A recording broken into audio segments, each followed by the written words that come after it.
Deep left for a squirting Jerry Rice. Touchdown, 49ers.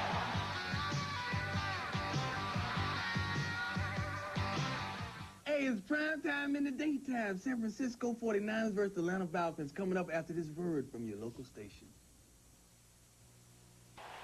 A glorious day, a sellout crowd, an NFC Western Division rematch today. The 49ers against the Atlanta Falcons. Good afternoon, everybody. I'm Vern Lundquist along with Dan Fouts.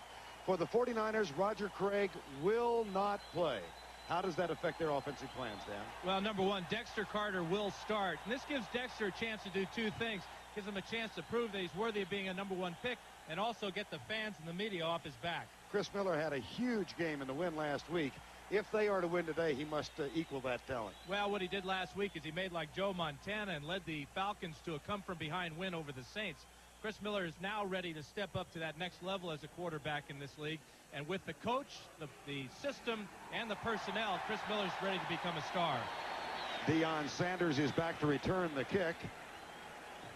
And Michael Koper will kick off for the 49ers. Atlanta won the toss. And we are underway with the rematch. Sanders from the 10. Tries to hurdle across the 25 and is down at the 23-yard line, 28-yard line. Chris Miller, a huge day, 377 yards last week in the win over New Orleans. And up front, they allowed no sacks last week. Mike Ken, John Scully, Jamie Dukes, Freilich, Chris Hinton at right tackle, and the tight end Gary Wilkins. Broussard and Tracy Johnson will start in the backfield. Andre Rison and Michael Haynes at the wide receiver spots.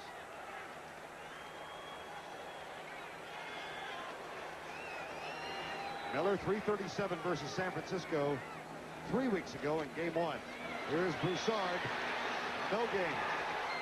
A fumble on the play. Who got it? San Francisco. Keith DeLong.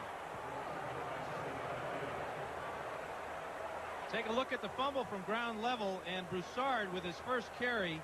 He knows that Mike Rozier is supposed to play a lot today. See who knocks this ball loose.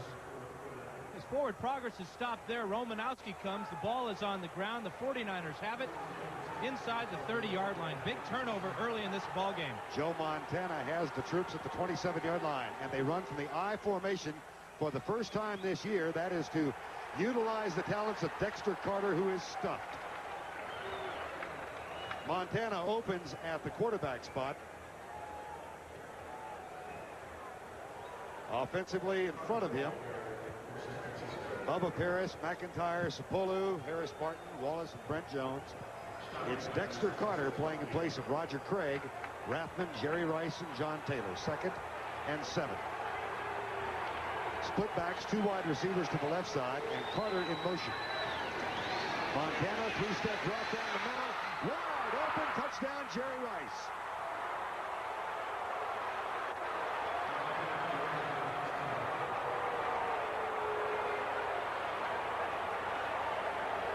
Well, if you can blitz Joe Montana, and if he gets any amount of time at all, he's going to find the open receiver. Watch the blitz coming.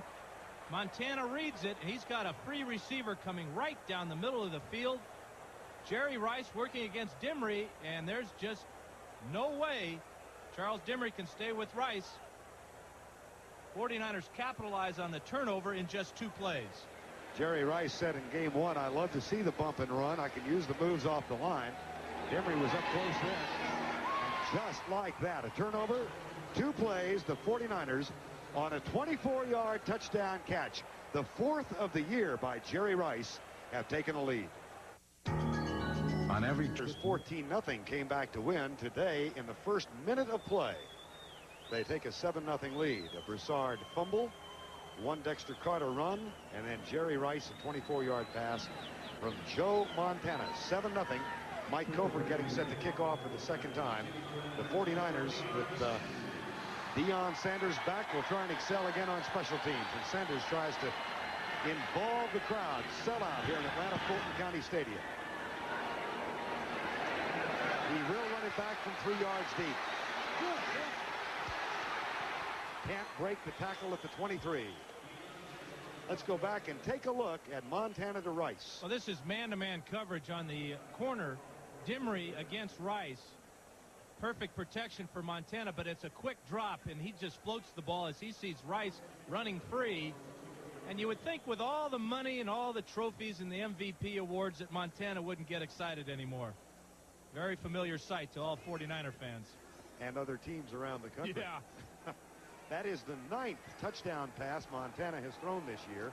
The 49ers have not scored on the ground in 1990. 1st and 10, Atlanta. This time it's Mike Rozier who was in place of the rookie Steve Broussard.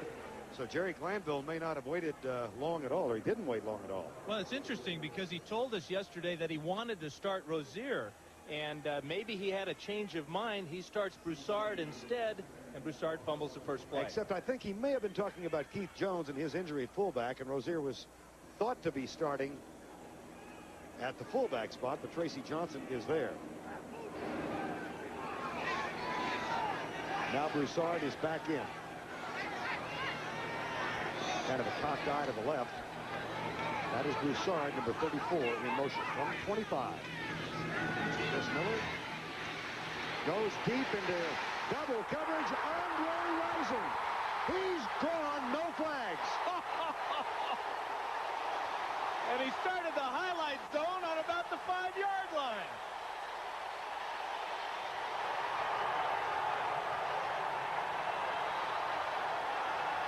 Well, we're going to have a battle today, and it's going to be an air war. Chris Miller airing one out to Andre Rison, his favorite receiver.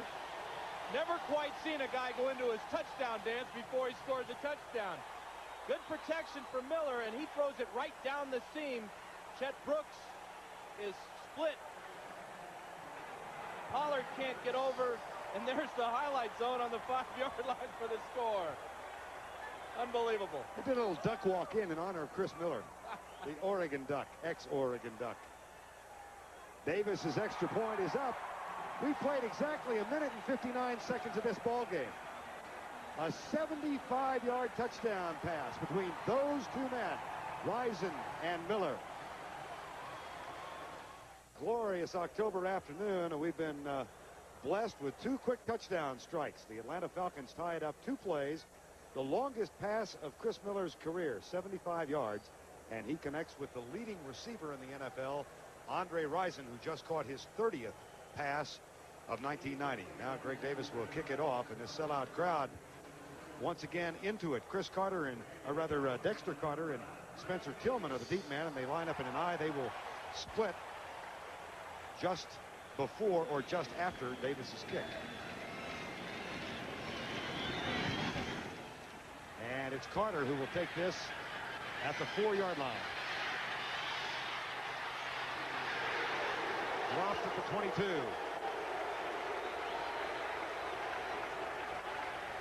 $18-yard return, and Joe Montana comes back on the field. A little different flavor to this game than their first match in Candlestick Park when it was 5-3 at halftime. Right, we had a baseball score at halftime, 5-3. There was a safety, 3-2 early on.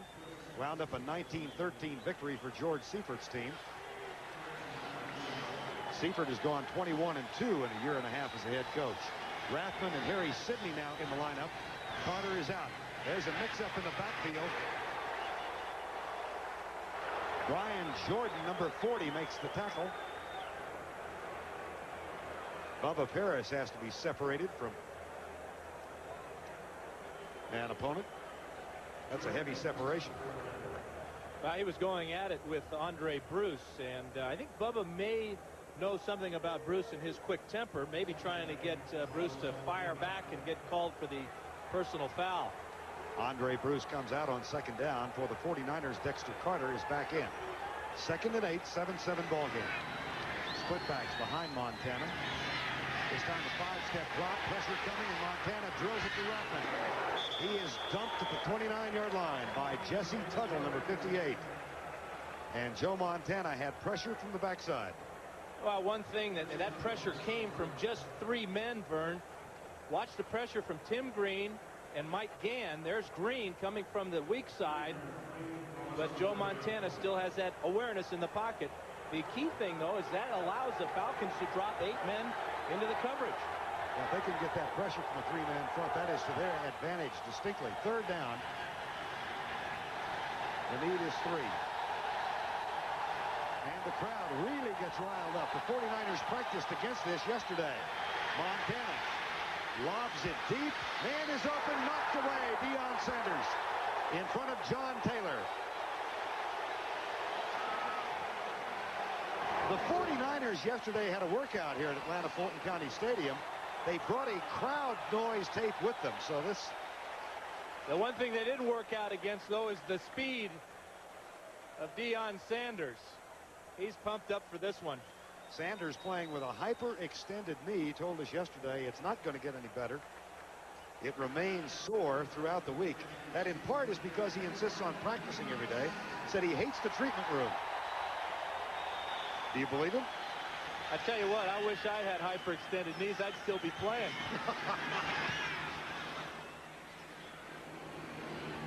That takes a 49er bounce by Sanders and rests even further inside the 15 at the 14-yard line.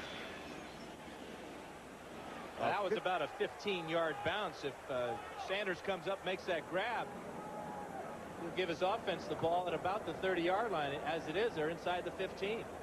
49ers are going after their 13th regular season win on the road. As a matter of fact, they have won 23 of their last 25 regular season road games.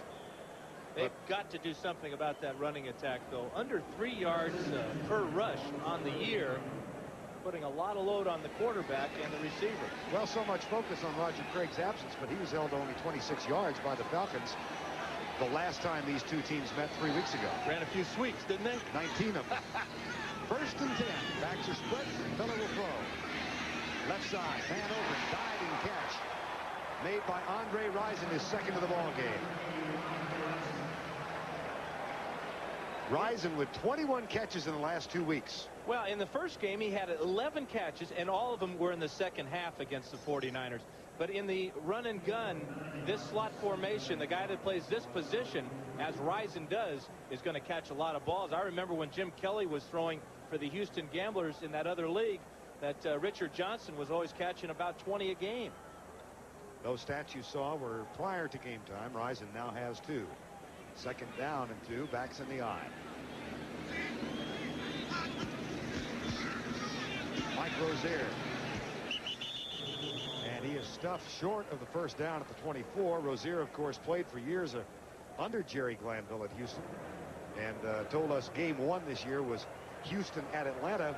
Rozier knew he was in trouble in Houston. He went over to Glanville before the game and said, hey, if it happens, I'd like to play here. Well, Rozier was placed on waivers, and Glanville picked him up. Yeah, the amazing thing is that the Falcons played the waiting game with that deal. Tried to make the trade first, but then let Rozier go through waivers and picked him up for just, what, the $100 price. Right. That's a pretty good deal. Rozier, with 2 days practice, rushed 13 times for 39 yards last week. And took all the snaps in practice on Wednesday this week, which is offensive day. Gets the handoff. First down Atlanta. Out to the 26.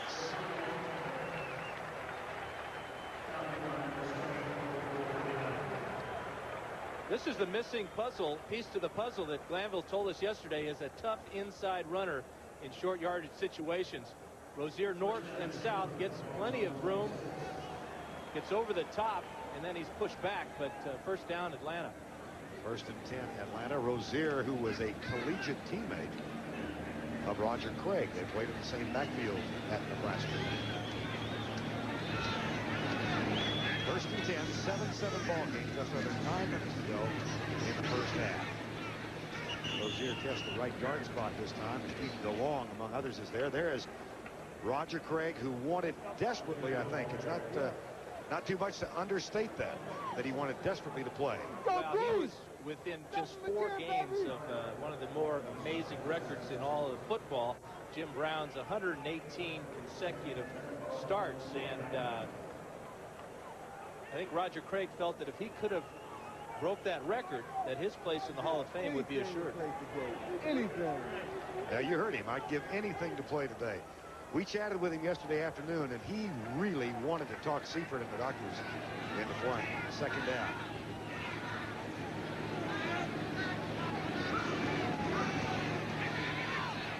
Rising's open. Overthrown. Oh, boy. He and Don Griffith doing battle, and Chet Brooks was a little late getting over with help. And Rison was open. Well, Rison came into the game with 29 catches to lead the league in just 4 games. And he just slips right by Griffin. And if Miller could have put that ball on the line, we might have had a heck of a collision with Chet Brooks coming over there. But did you notice how the blimp came right over as the ball was snapped? It was almost like Black Sunday, you know. It really was. Very appropriate. Speaking of Black Sunday, there's Jerry Glanville dressed in black with the belt buckle. His birthday is today. 3rd down and 7. Miller, first sack of the day. He's down at the 25, and Kevin Fagan got there first, number 75. This is Fagan's 2nd sack of the year, working against number 78, Mike Ken. And Ken just kind of lowers his head and gives away the inside. That was not bad blocking by Ken, but Fagan very tenacious, as are all those 49er defensive linemen. Got in for the sack. That brings on Scott Fulhag for the first Atlanta punt of the afternoon. John Taylor is deep. Falcon special teams has done a good job. They have held opponents to under 6 yards per punt return this year. And Fulhag with a fine punt. Taylor waits for it. No fair catch. Gets by the 1st, 2nd, 3rd, and 4th. And is spilled finally after an outstanding return at the 47-yard line. A 21-yard return on a 49-yard punt. And John Taylor a little slow getting up, but he appears to be okay. The skyline of the Olympic host city in 1996, Atlanta, being provided by the Fuji blimp today. And the blimp is being co-piloted by Mary Sink, the only woman airship pilot in North America. John Taylor is out with an injury. Mike Sherrard is in. Now Jamie Williams comes in as an extra tight end, and Montana's back on 1st down. Right side for Jamie Williams. A flag is down near the line of scrimmage that might wipe out this play. On the sideline, John Taylor, the star of last week's win over Houston, with catches of 78 and 46 yards for touchdown. Demery and Green on the stop. Tom Correction White. lead. Suddenly we've had 3 men in the booth. That's the public address announcer. That was the blimp talking. That was a big voice. Boy, no kidding. Referee today is Tom White. Well, we're lucky today. We have an ex-referee as well. Ben Dreith is now working the sidelines, head linesman. So they've got a lot of smart guys out there trying to figure this one out. It appeared that it was holding against the 49ers, but maybe not.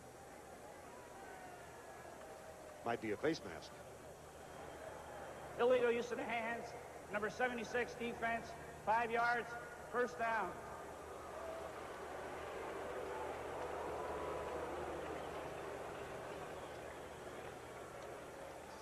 Now you read Mike Gann's lips. He says, "What did I do?"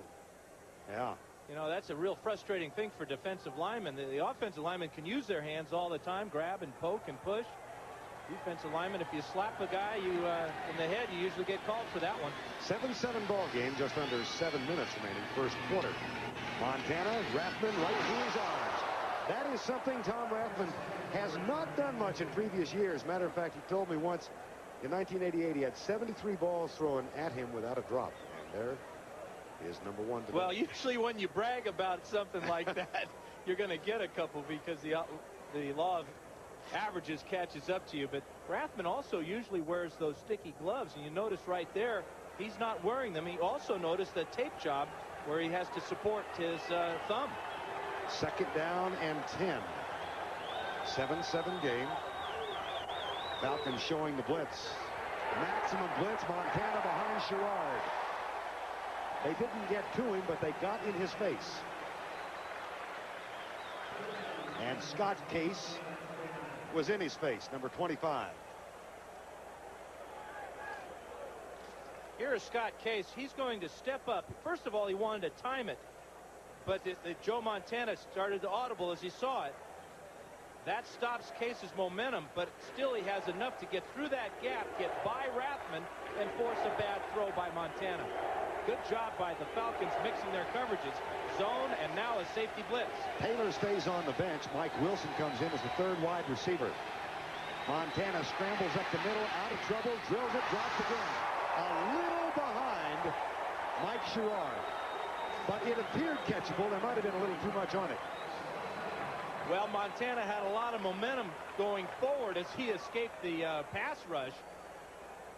And he knows that if he could have thrown a little bit softer, Sherrard should have caught it. But that's one, that's a tough catch for Sherrard. His first attempt in the ball game, trying to catch that bullet and thrown just a touch behind him. Deion Sanders back to return Barry Helton's punt. This will be his second. He got a 15-yard roll by Sanders on the first one. Sanders camped at the 15. It's blocked.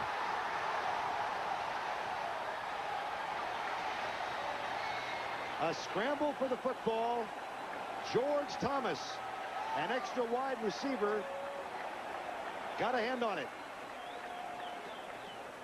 49ers recovered, but they did not recover far enough where it would make it a first down for San Francisco. So Atlanta will get the ball. Another big play on special teams for the Falcons. Remember, in the first game, they blocked 2 field goals. Here's Tom White again.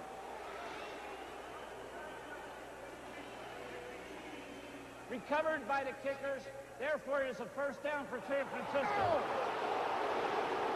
Well, we missed the first part of that explanation.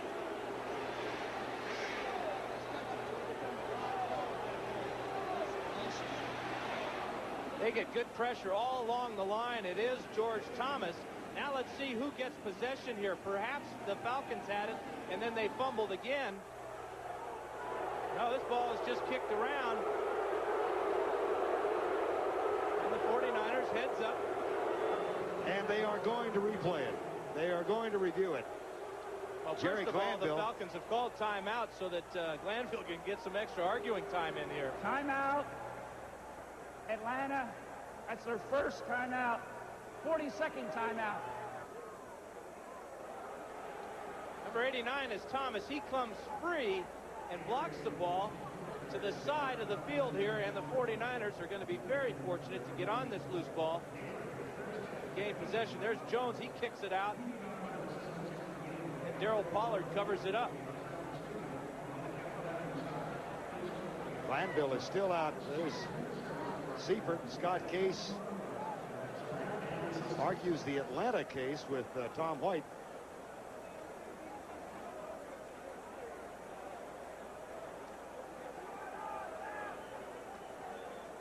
I think I said reviewable. It's not being reviewed. That was oversight on my part.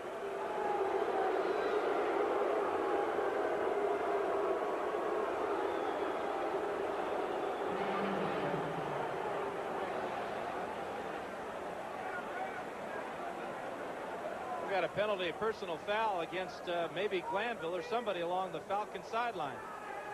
Let's clarify we missed Tom White's original explanation. We are told by the replay booth that the call is this: a block punt. Unsportsmanlike conduct. Number 69 Atlanta. 15-yard penalty. First down. That's on Houston Hoover. Let me go back to the point now as Glanville continues to argue. Tom White's explanation was it's a block punt touched by the Falcons beyond the line of scrimmage. Thus, it becomes a free ball. Now, if it had been blocked and touched behind the line of scrimmage, then the Falcons would have retained possession, although the 49ers got the ball without getting the front all the way to the first down sticks. You got it? Rathman is stopped at the 27. Again, Tom White, in his explanation, said it was a block punt, and the key here is touched beyond the line of scrimmage by the Falcons, thus becoming a free ball recovered by San Francisco, first down. And then a 15-yard penalty on Houston Hoover tacked on that. Watch it again. Here's the block, and now watch, the ball actually goes forward, and right about here it crosses the line of scrimmage. There's the touch by the Falcons, and there's the recovery by San Francisco. Montana back, crossing pattern, Jerry Rice, deep left corner, overthrown. Same play on which they scored 3 weeks ago. Rice lined up from the right side, a crossing pattern underneath, and Dimry was chasing him. He was open. Well, the last game, Vern, these two played. This play was run by the 49ers against the zone of the Falcons. This time it's man-to-man, and Dimry just cannot keep up with Rice. And Montana misses an easy touchdown pass. That'll bring up a 3rd down and 10. Rice has the 49er touchdown, a 24-yard catch in the first series after an Atlanta fumble.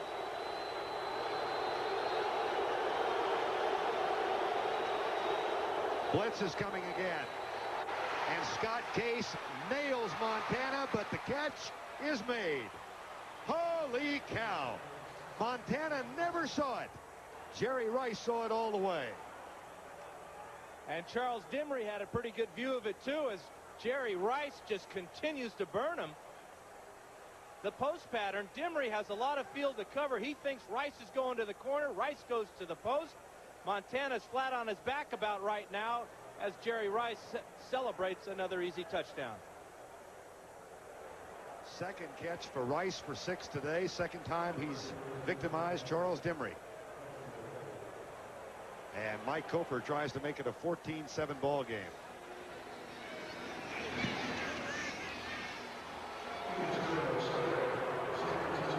Well, what courage by Joe Montana. Case was right there.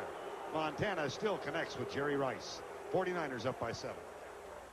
Well, somewhere down in that crowd on the sideline, Jerry Glanville continued to argue the Atlanta case during the timeout, but to no avail. 14-7. 5:47 to go in the first quarter of play. A block punt. And that's a very unusual call where the ball actually went beyond the line of scrimmage, and now it's considered a punt anywhere on the field, as almost as if it was a muffed reception. So Glanville may not know the entire rule. It's such an unusual call. Not saying that that's true, but that may be part of the reason he's continuing to argue.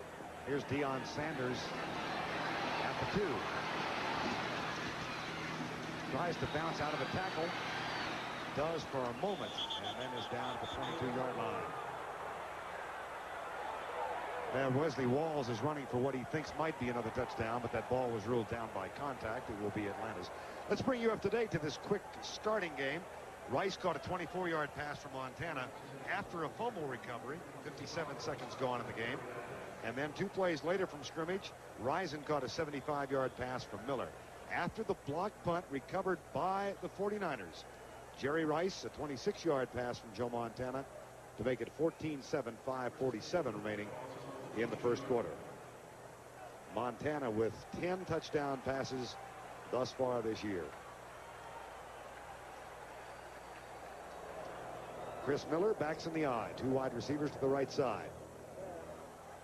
And off to Mike Rozier. Let's go back and take a look at that last touchdown, Dan. Well, and if you think Joe Montana is overpaid for what he does for a living, watch the shot he takes from Scott Case, as Scott just has a free run, and he's going to drop that helmet right under Montana's right arm into his ribs. $4 million. He's worth every penny. There was a column in the Atlanta paper this morning from Terrence Moore, said he's underpaid. When you compare it to what some of the players in pro sports are making, I agree. 2nd down and 8. That's Broussard in motion. Wide to the right. Miller with time. Well, nobody open. Good defensive pressure, but he finds Broussard. And that's good for a first down at the 33. You know, you don't hear much about Broussard's pass-catching ability or his route running, but watch, he goes in motion here, and he's really just a guy out there, a decoy, an outlet. Now watch as he sees Miller in trouble, comes right back to his quarterback. Super play by the rookie. Young man from Washington State, #1 draft pick, suffered what looked to be a serious knee injury in game 1 between these two 3 weeks ago, but was back after the bye week against New Orleans last week. Rozier's back in the lineup. Tries to get a block from Tracy Johnson and Keith DeLong, and Kevin Fagan collapsing. Interesting, we haven't seen any of the red gun offense for the Falcons yet so far. Of course, they had so much success on their first pass play, that 75-yard bomb to Risen. Now Rozier will come to the near side. You just get an altogether different feeling when you come to Atlanta to see a ball game now. And you got to give credit to the man in black, Jerry Glanville. The irony of today's game is that Glanville becomes a 49er today. That's right. It's his birthday. He's 49. Backs are split. Second down. 2nd and 11. Miller a slight roll. Puts it on the line. It's cut by Michael Haynes. And he's down at the 41. That's 2 yards short of the first down. Haynes, who missed game 1 between the two with an injury, gets up a little gimpy leg this time. He's had all kinds of problems in his career with these leg injuries. Miller is going to roll away from trouble here, and trouble is number 94, Charles Haley. Haley's got 5 sacks for the 49ers, and they only have 8 as a team. So you know Miller knows where number 94 is. Now Michael Haynes will limp off the field. That really hurts Atlanta because Haynes has the world-class speed to stretch the defense. All of the Falcon receivers are very, very fast, but this guy, they all agree, is the fastest. 14-7 ball game. Waning moments of quarter number 1. It'll be 3rd down and 2 from the Atlanta 41. Chris Miller, 4 of 5 thus far. The big one, the 75-yard bomb to Andre Rison. He's got 3 wide receivers to the right, 1 to the left. And Tracy Johnson in the block. He goes deep, and there was a mix-up on the route. Sean Collins took a post route, and Miller tried to throw it over his left and outside shoulder. Well, what Miller saw is he saw number 42, Ronnie Lott, coming over. You're not going to fool Ronnie Lott very often. He knows what teams are trying to do against him. They're trying to look at one side of the field and throw back to the other side. But Lott has that 6th sense. That will send John Taylor back to return the punt. 21-yard effort the last time, and Scott Fulhag punts it away for the 2nd time.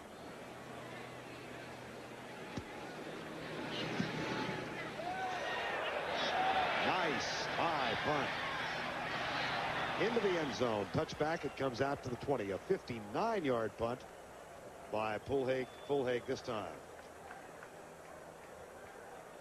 And overhead, those shots from the Fuji blimp. Last time it was a part of one of our major efforts was at the U.S. Open tennis tournament. The Fuji blimp in the clear blue Georgia afternoon.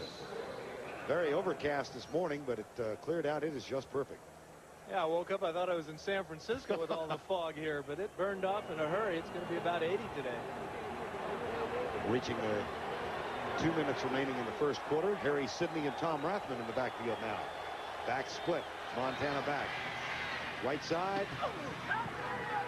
John Taylor with the catch. Boy, they're dialing one number right now, and it's not 911. It's number 22. Montana is looking for Charles Dimry. He doesn't care if he's got Taylor or Rice going after him. Atlanta's going to have to make a major change up here. Give Dimry some help because right now he's not up to the challenge. Dimry has given up 2 touchdowns already. Dexter Carter back in the lineup. Joe said before the game down on the field, I think we're going to pass a lot. Just as Dan said in the pregame show, the NFL today. You predicted 60. That one's caught by John Taylor, and he's knocked down after a 3-yard gain. Right now, let's go back to New York for an update. Here's Greg Gumbel. All right, Vern, at Kansas City, Barry Sanders caught a touchdown pass, and here on the draw play, cuts to his right and wins the foot race to the goal line. Barry Sanders, 2 touchdowns today. The Lions lead the Chiefs 14-3, second quarter. Back to Atlanta, Vern and Dan. All right, Greg, Barry Sanders, arguably the most effective running back in the league right now. And here it's a 14-7 game, not on the ground, but through the air. 2 touchdown passes from Montana to Rice. And Sanders is going against that other arguably best, Christian Okoye. Jamie Williams with the blocking help. Here's Montana. Rathman is wide open. Jerry Rice waves him downfield and tries to help him with a block, and Rathman at the 38-yard line. 27-yard gain. Looked like a linebacker forgot his responsibility then. Well, let's check it out from the end zone, Vern, because from the left side, you see that linebacker coming. That is number 56, Darian Connor, on the blitz. Now, whose man is Rathman after the linebacker comes on the blitz? It might be Scott Case's. You can always tell by the guy that finally catches up to the ball carrier and tries to put a big hit on him, and Case is one of those big hitters. A gain of 28 for Tom Rathman. This should be the final play of quarter number 1. The 49ers threatening again. They have a 7-point lead. Taylor starts in motion. Montana. Mike Sherrard. There's the crossing pattern with Dimry again. And he was open again. That is the 12th pass Montana has thrown in the first quarter. And a beleaguered Charles Dimry with hands on hips walked back to the defensive huddle. He's looking for help right now. I guarantee you. You know, he's read all the talk all week about, actually all season, about the Falcons wanting to acquire Frank Minifield from the Cleveland Browns. And that kind of talk, when you're a cornerback, your psyche is so fragile. That tells him that the team doesn't have confidence in him, that they're trying to get somebody in to take his place. Boy, he backs 10 yards off Jerry Rice this time. They keep it on the ground, and Carter is knocked down. Dexter Carter, nothing there. That's the end of the first quarter with our score. The San Francisco 49ers 14 and the Atlanta Falcons 7. And the 49ers, as they have done all year, ineffective on the ground. They picked up only 5 yards. Now they'll be passing on 3rd and 11. 2 wide receivers to the right of Montana. Short setup, and the pass overthrown, incomplete. Intended for Rice. Yeah, and good pressure from number 95, Michael Reed.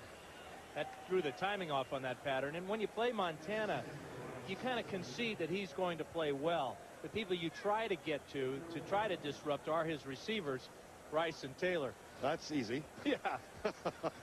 Some assignment that is. Uh-huh. Now Barry Hilton on to punt on 4th down. 14-7 ball game.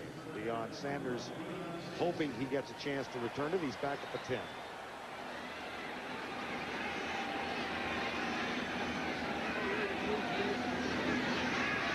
This is coming again. They block it again. It was Thomas again. And here goes Atlanta for the touchdown. Bobby Butler, the veteran cornerback.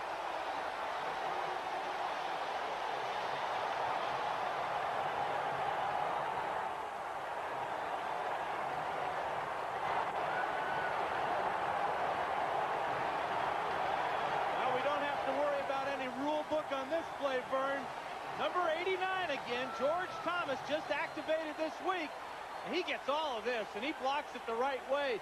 Butler gets a nice big hop, and forget it. Tie ball game. Bobby Butler, 35 yards with the return. How ironic. 3 weeks ago, the Falcons blocked 2 Mike Kofer field goals. Torrey Epps got them both.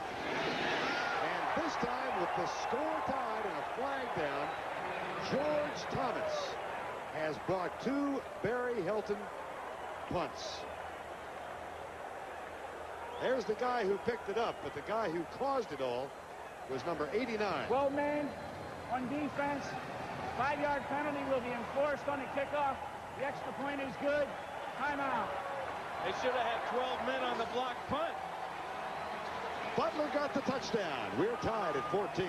Highlight of the Atlanta side of this game, the 2 block punts by George Thomas, the second of which just returned for a touchdown. Montana has already thrown 13 times for 2 touchdowns. Jerry Rice has caught them both. 14-14 ball game with only 14 seconds gone in the second quarter. Certain symmetry about all that. And Greg Davis will kick off. And again, Tillman and Carter are deep, and they try and hide which direction they'll go. This one is very short. Taken at the 13, dropped at the 13. Dexter Carter, who has been roundly criticized by the San Francisco and the Bay Area media for his problems with kickoffs. And again, problems continue on special teams for the 49ers. Let's go back to the block. Well, Atlanta is moving Thomas around. Right here is number 89. And watch how he comes free again, right up the middle. Helton tried to angle punt that one and punted it right into the right hand of George Thomas, and Butler picks up the touchdown. That's his second of the year. Johnny Jackson was the last 49er giving chase, and he got a good block from Roland Mitchell. First down at the 20, play fake. Montana looks deep, nobody there. Now he fires, and a slip by the defensive back results in Jerry Rice's catch. Brian Jordan, the strong safety, was with Rice, and then he slipped. Well, take a look at Montana as he steps up in the pocket. He is thinking run right about now. Oh, my goodness, I'm going to run this. Oh, there's my buddy Jerry Rice. Rice makes the grab. Now watch the end of this play as Rice tells the Falcons a little bit about the way the rest of the day is going to go. He spikes the ball right in front of Glanville. 28-yard gain, 1st and 10 at the 48.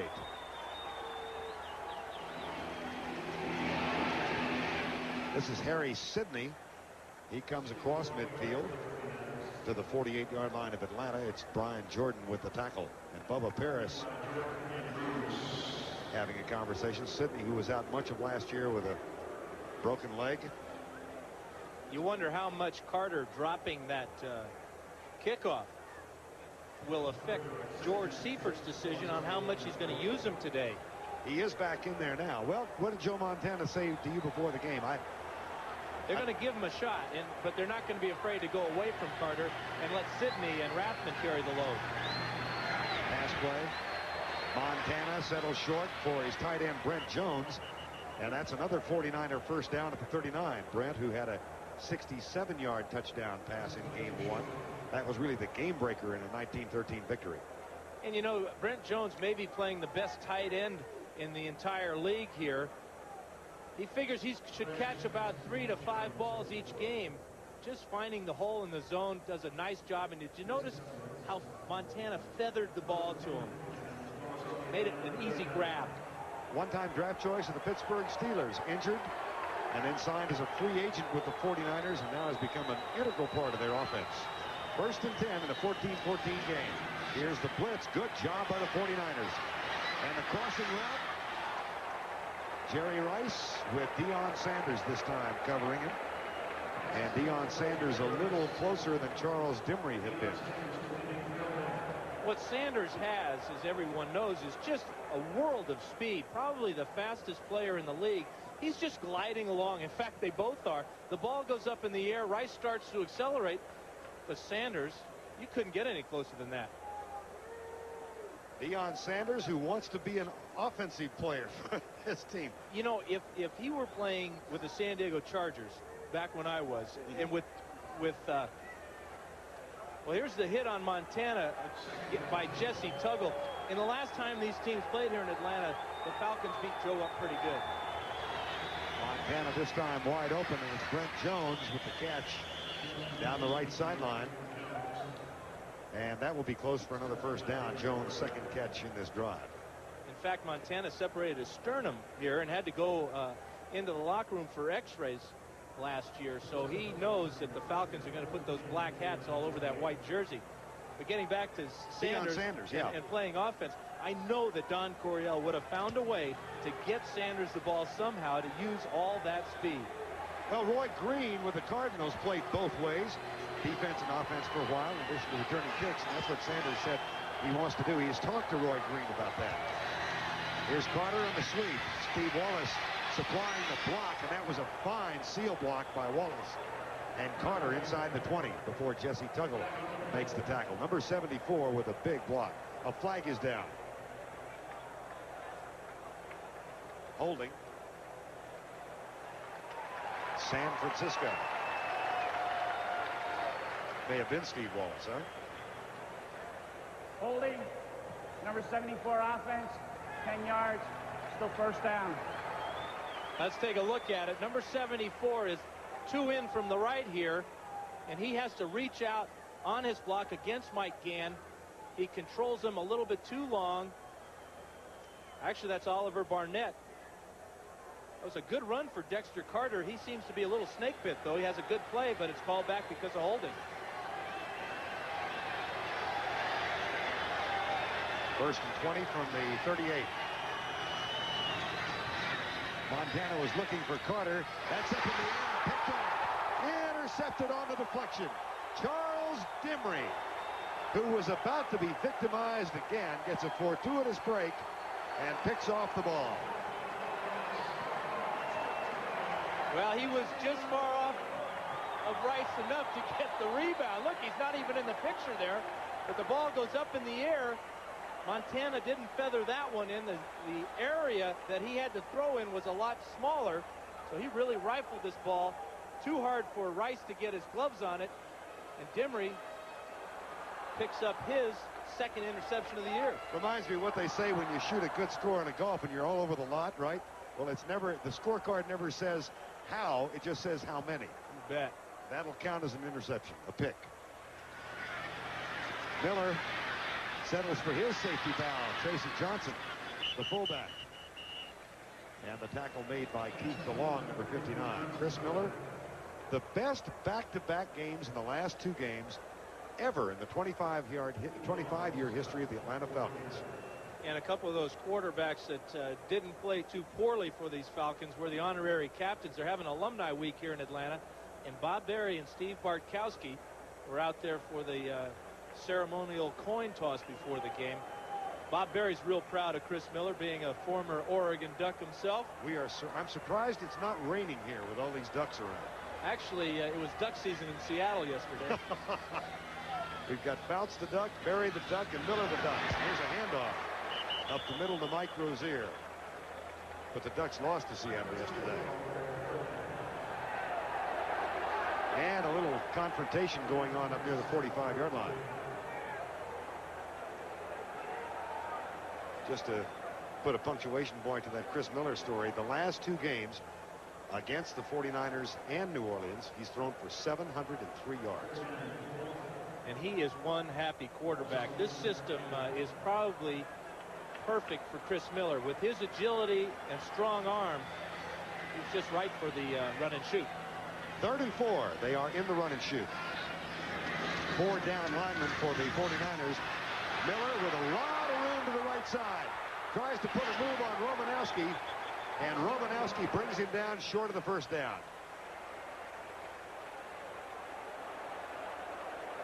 It looked like, Dan, if he had tried to outsprint him toward the sideline, he might have gotten there. Well, what was on his mind, though, is that when you're that close to a first down, is to just lower your head and go straight up the field. Romanowski may have had the angle on him. I know one thing, Romanowski really drilled him into the turf. They will bring the chain on. Initial appearances indicated he was short, but guess what? Yeah, that much. I bet you he goes for it. Glanville is about 80% successful going for it on 4th down. There's the slam down by Romanowski. Miller with the spot. Last week in the win over New Orleans, twice in the winning drive in the last 2 minutes, they went for it on 4th and 2. They had a 4th and 7 and a 4th and 2, and they managed to succeed on both. One was a 45-yard pass play, Andre Rison.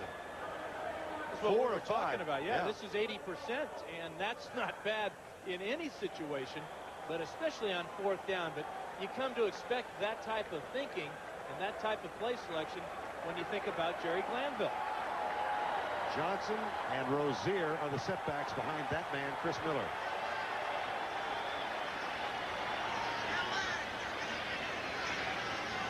Formation is strong to the right. Rozier. That's going to be really close. Keith DeLong made the tackle. Here's the spot. Ben Dreit, the one-time referee, well-known referee with the spot. And here comes the chain. Well, so much for 80%. The 49ers are already celebrating that they stopped the Falcons. This was a real slow developing play. Very slow for this type of situation. You want the quick hitter, the I formation, jump it up over the top. This play never really had much of a chance.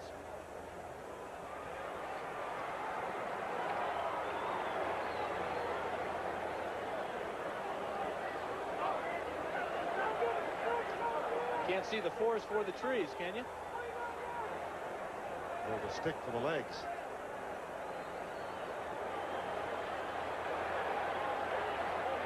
And again, Jerry, there it is, short. Glanville is out on the field again. George Seifert stays on the sidelines. And Dreith was warning Glanville, get back. Take a look at it. Watch how slowly this play develops. Deep handoff to Rozier. Now he's got to turn and get up the field. And actually, he beat his blocking back to the hole. Very easy play for Keith DeLong and company. Keith DeLong with his second start of the season, and a big play here in the second quarter. 28 to go first half after the unsuccessful fourth down play. 49ers on 1st and 10 with Montana throwing across the middle. And it is caught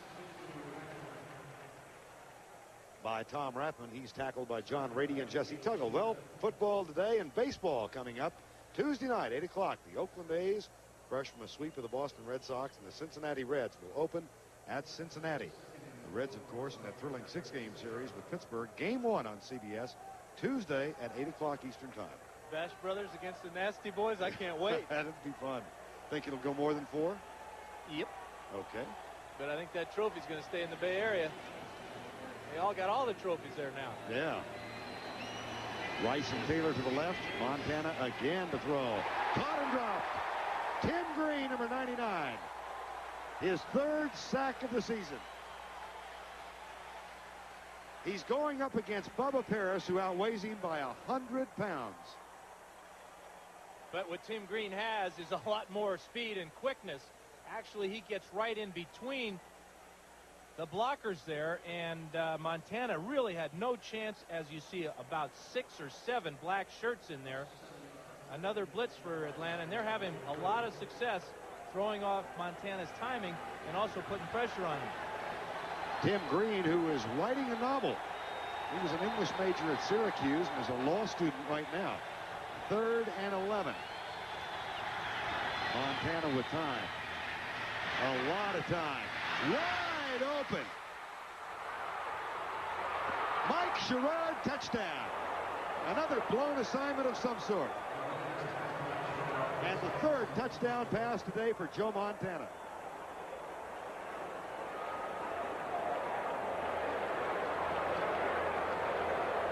Here's Sherrard, and again, this is sounding like a broken record, but it's a crossing pattern for the 49ers. The key to this is Rice taking Deion Sanders deep out of his responsibility. The coverage is dropped on Sherrard, whether it was Dimry again or not. Who knows, but Montana can't believe it. He's got another touchdown pass.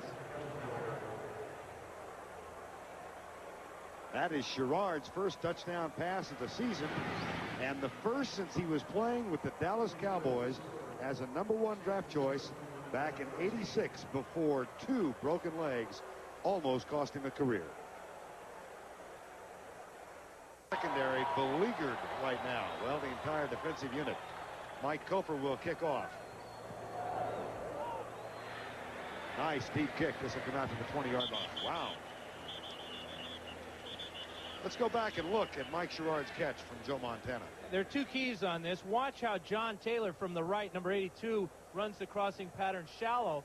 And then there's just nobody on Mike Sherrard. I believe that was a zone coverage, but Deion Sanders was so concerned with Jerry Rice, he followed him into the middle of the field where Scott Case was, leaving Sherrard that entire side of the field. One thing the Falcons will do defensively is call a lot of audibles. Sometimes not everybody hears them. That's what happened in Candlestick in game 1 on one of Rice's touchdowns. Here's Chris Miller back, 21-14. Steve Broussard with a pass out of the backfield, and gang tackled after a 2-yard pickup. Romanowski, number 53, was there. You know, you go back to Glanville's decision to go for it on 4th down. Maybe a little too confident in his offensive abilities, because by failing to pick up that 1st down, he gave the 49ers the ball on the 43-yard line. And you just can't do that with Joe Montana and the 49er offense, especially when you're having so much trouble covering wide receivers. 2nd down and 7. 21-14. We've got 7:07 to go, first half.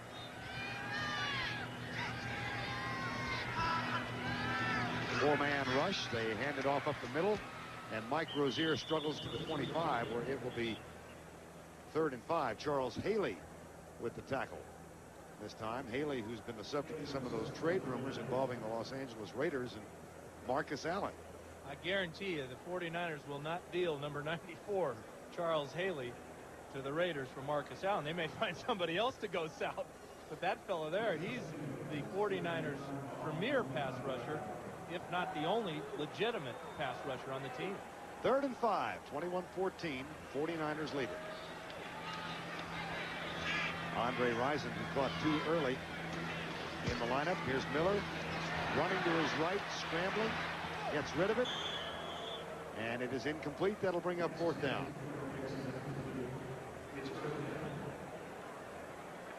You know, the timing of the Atlanta Falcons offense is just as important as the 49ers. And what the 49ers secondary is doing is throwing Miller's timing and his anticipation off just as much as Atlanta's trying to affect Joe Montana. Scott Fulhag has had a big day. This will be his 3rd punt. You know, he's seen his team block a couple of punts. He'll be trying to get this one off in a hurry. Hunters watch that type of thing. Taylor back at the 35. That one not as effective, and a fair catch called by John Taylor. Takes it at the 39-yard line. A 37-yard punt. That's the net effective punting average of Scott Fulhag. 21-14 time call.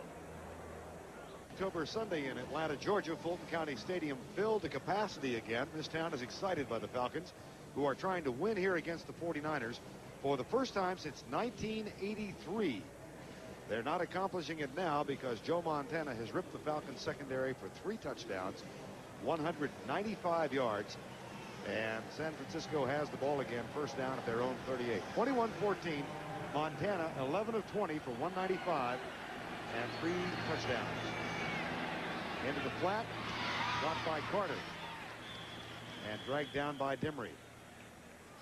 You know, this is the type of game where Joe Montana may set a new record for touchdown passes. He's got 3 already, just barely halfway through the second period here, and the record is 7.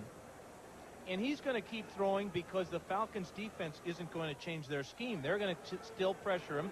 The 49ers are going to have trouble running the ball, so it's going to be up to Montana, and he may set a new record today.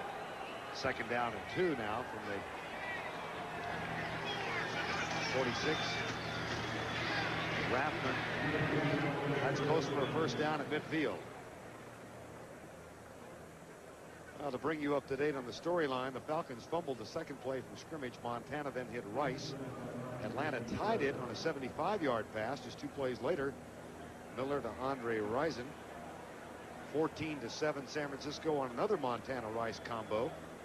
The Falcons tied it up on a blocked punt, the second of the game by George Thomas. That was returned for a touchdown by Bobby Butler, 35 yards. And then after an unsuccessful 4th down attempt by Atlanta gave the 49ers the ball at the 43, Montana found Mike Sherrard for the go-ahead TD. That's where we are with 4:43 to go, first half. Quick top. Oh, boy. Right across the middle. Jerry Rice. And Deion Sanders was the last man there. Well, let's take a look at this beleaguered secondary, Vern. Number 40 is Brian Jordan, and Scott Case, another safety. This tells the quarterback that they're going to be blitzing. There's the linebackers coming. Nobody in the middle of the field. Montana reads it. That's a sight adjustment by Rice and Montana. They see the middle of the field open up like that, and it's an easy completion. Well, thus far this season, Atlanta with the worst pass defense in the NFL. So that 292 total is per game. Montana's already thrown for 226 in the first half with 4 minutes remaining. Dexter Carter, that's another 49er first down. You know, and I talked to Mike Holmgren, the 49ers offensive coordinator, earlier in the week, and I asked him what the effect of Roger Craig being out of the game, and he felt, well, it might really help our offense because it'll make it more diverse. It'll force me, Mike Holmgren, to throw the ball more, and basically that's my nature. Remember, Holmgren coached at BYU where they throw it every down. Mike Holmgren's having a field day in the booth calling these passes that Montana's completing. First down and 10. he'll throw again. Flag is down. The pass is complete to Jamie Williams if the play stands at the 20-yard line. 21. Backfield in motion against the 49ers, so that will negate the game. Danny, I go back to the first game, Atlanta at San Francisco. You and I did that game, and the Falcons ran 19. I mean, the 49ers ran 19 sweeps in that ball game. Here's Tom. Illegal motion, number 80, offense, still first down. Roger Craig ran most of those sweeps, and George Seifert said yesterday, told us that he was embarrassed when the crowd started yelling no more sweeps. Well, that had to be a first, where 65,000 people start complaining and suggesting things to the head coach like that. The Falcon fans here say, hey, how about a couple of those sweeps, George? Go to Oakland, borrow some of those brooms that the A's fans were using. Montana will throw again. That's caught at the 20. In front of Deion Sanders, it's Mike Sherrard. Out of UCLA, the one-time #1 draft choice of the Dallas Cowboys. Here's Sherrard, number 88, working against Sanders. And boy, you got to be thinking that the corners are real leery of what the 49ers are doing. That was a very simple hook pattern. Sanders closed well, but not quite well enough. Sherrard's second catch, 2:10 remaining. It's second down and 7. Final play before the 2-minute warning.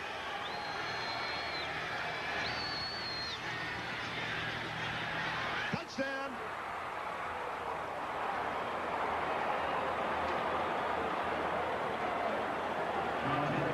The third of the first half for Jerry Rice. The fourth of the first half for Joe Montana. Well, he's halfway to that 8, that record for touchdown receptions. Here's a double coverage this time on Jerry Rice. And again, it's Dimry not closing quick enough, as Rice has another touchdown, and so does his buddy Joe. 4 TDs for Joe Montana, 259 yards, 2-minute warning before the kick. 58 to go in the first half. Montana has shredded this Falcons secondary. 4 touchdown passes already, 259 yards, and he's getting advice or congratulations from Mike Holmgren. I think it's congratulations. You know, we've been talking about some duck quarterbacks here. Well, Norm Van Brocklin, that played in Eugene a long time ago and also was the coach of the Falcons, he holds the all-time record for yardage in one game at 554. Montana's at 259 right now. Wow. Are you reading tea leaves? Woo. Gopher with the extra point. It's up and good. They took the 2-minute warning right before the extra point. Now time has been called before the kickoff. Montana may be on a record pace. He's thrown for 4 already. 58 remaining. You asked me if I was reading tea leaves. No, I'm salivating. I'm green with envy. This is a quarterback's dream. Oh. First of all, your star running back's out of the game, so you know you're going to be throwing almost every down. You've had trouble anyway rushing the ball, and then you've got a secondary that is not exactly playing Pro Bowl caliber football, and you got the great wide receivers, Joe Montana. Again, I envy you.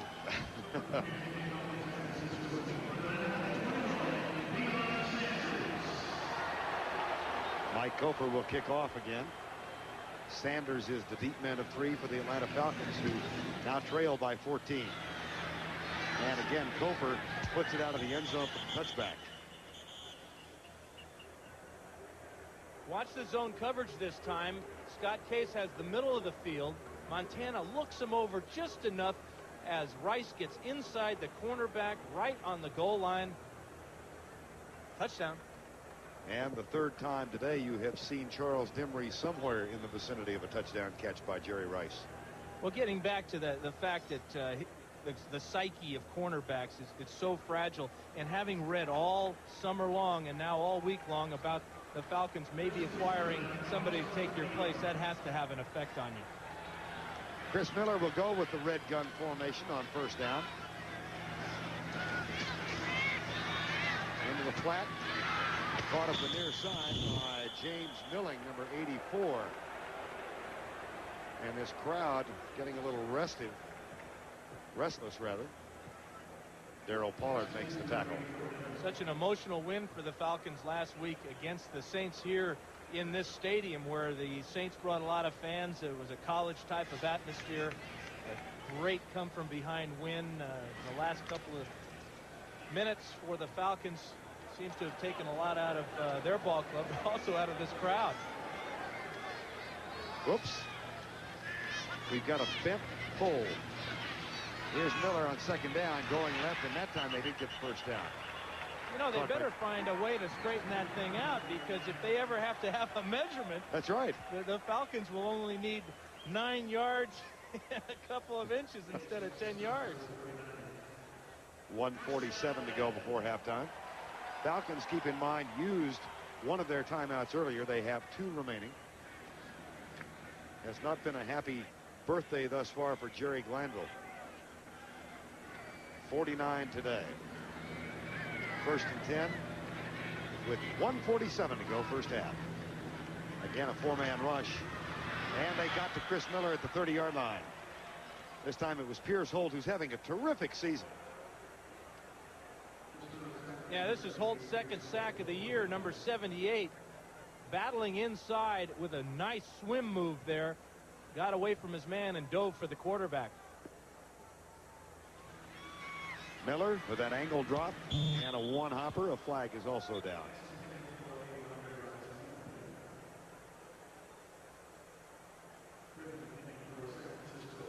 Tim Green on the sideline. The penalty against the 49ers.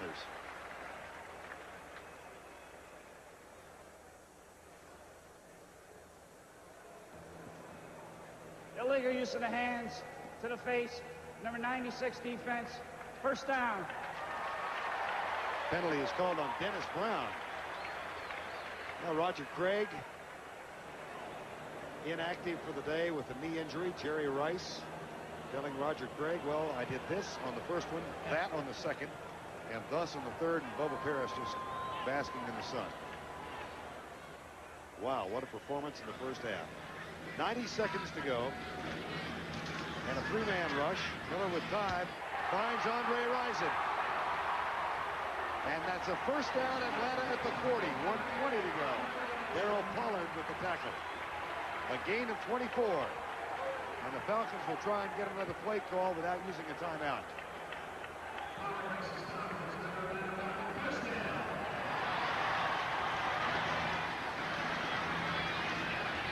Andre Rison.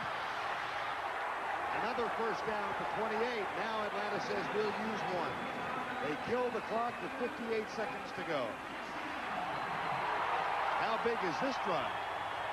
If they can just get 3 points out of it, it's very big. They need a real shot in the arm, a magic elixir, and this would give it to them. They get some points, because right now the 49ers have taken the steam out of them, in particular Montana. But the one thing about the Falcons football team and their head coach is he preaches to all of them, hey, don't ever give up. And that's really the characteristic that has been most noticeable this year in the Falcons, is their attitude. And they never quit. And with this type of system now, with the run and shoot, the 4 wide receivers, and they really have a prime time offensive player to go along with Deion Sanders on defense, and that's Andre Rison. This is where Rison really comes to the front in the 2-minute situations. I'm thinking back to our conversation with George Seifert yesterday, and you asked him if he felt comfortable defensing the run and shoot yet. And he said, to borrow a quote from Glanville, it's really living on the edge. It's always the 2-minute offense. In other words, no. Absolutely no. First and 10. Little toss to Mike Rozier. Has some bunkers in front. And there's the power of Rozier. First down, Atlanta at the 16-yard line. Boy, Darryl Pollard felt the power of Rozier. Rozier knocks Pollard's helmet off with this hit. Good block there by Pro Bowler Chris Hinton. There goes Pollard's helmet. And out of bounds, first down inside the 20 for the Falcons. Pollard found his helmet. He may not have found all his senses yet, though. This is an offense that had 4 drives of 80 yards or more last week, and they went 80 in the final minute 33 to win it against New Orleans. Then here's Miller's caught. Boyd Dixon inside the 10 at the 8. You know, Very impressive. Yeah, and since Pierce Holt got that sack on Miller, the offensive line seems to have banded together to give Miller some time. Watch how there's nobody near Chris Miller in the pocket as he finds his receiver, and now the Falcons are inside the 10. Chris Miller posting some pretty nice numbers. He's 12 of 15 for 182 yards. And the 49ers used one of their 3 timeouts.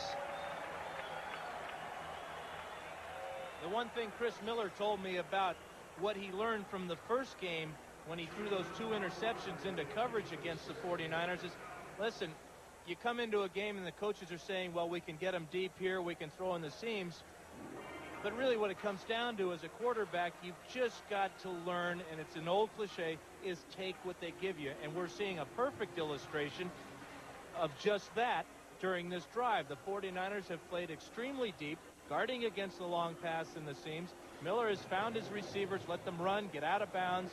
And this is a very impressive drive, as are those statistics. Yeah, it was interesting. Chris was talking about their game plan going in against the 49ers. He said, for some reason, we all felt we had to go deep, and we realized early on that we couldn't, and adjusted, and that's what he's done on this drive. But then you look back to his first pass of the game, right, and they threw a deep pass in the seam. So what he's doing is if it's there, take it. If not, dump it off short, move the ball, move the chains. 2nd down and 2. 46 seconds to go. They'll keep it on the ground and test the middle inside the 5 to the 4. The clock continues to run, and they do not call time. Atlanta has 1 left. This is 1st and goal, and now Chris Miller learning a lesson from game 1 when he tried to kill the clock with a maneuver like that. Gets the snap from Jamie Duke and stops the clock. 29 seconds to go. Those of you who are in the Atlanta or the 49ers viewing area remember that play at the end of the game. He and Jamie Duke misfired on the snap, and it was called a fumble, and that killed any Atlanta chances of winning the game. A lesson well learned. Out of the shotgun. 2nd and goal from the 5. 29 seconds to go, and they still have 1 timeout left. 3-man rush by the 49ers. Miller in the corner. Incomplete. The intended target, James Milling.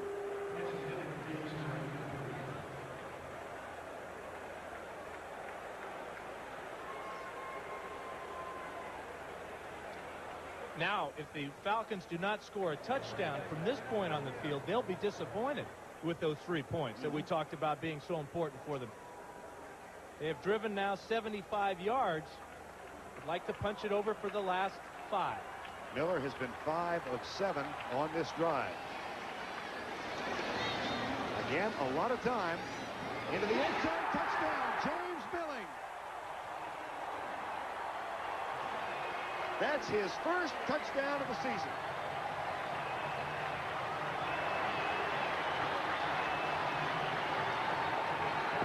And only his 3rd catch of the season. He'll keep the ball. Well, Miller tried to hit him on the play before on the out. This time he goes down and across the middle, shakes the coverage by Eric Wright, and gets in for the 6.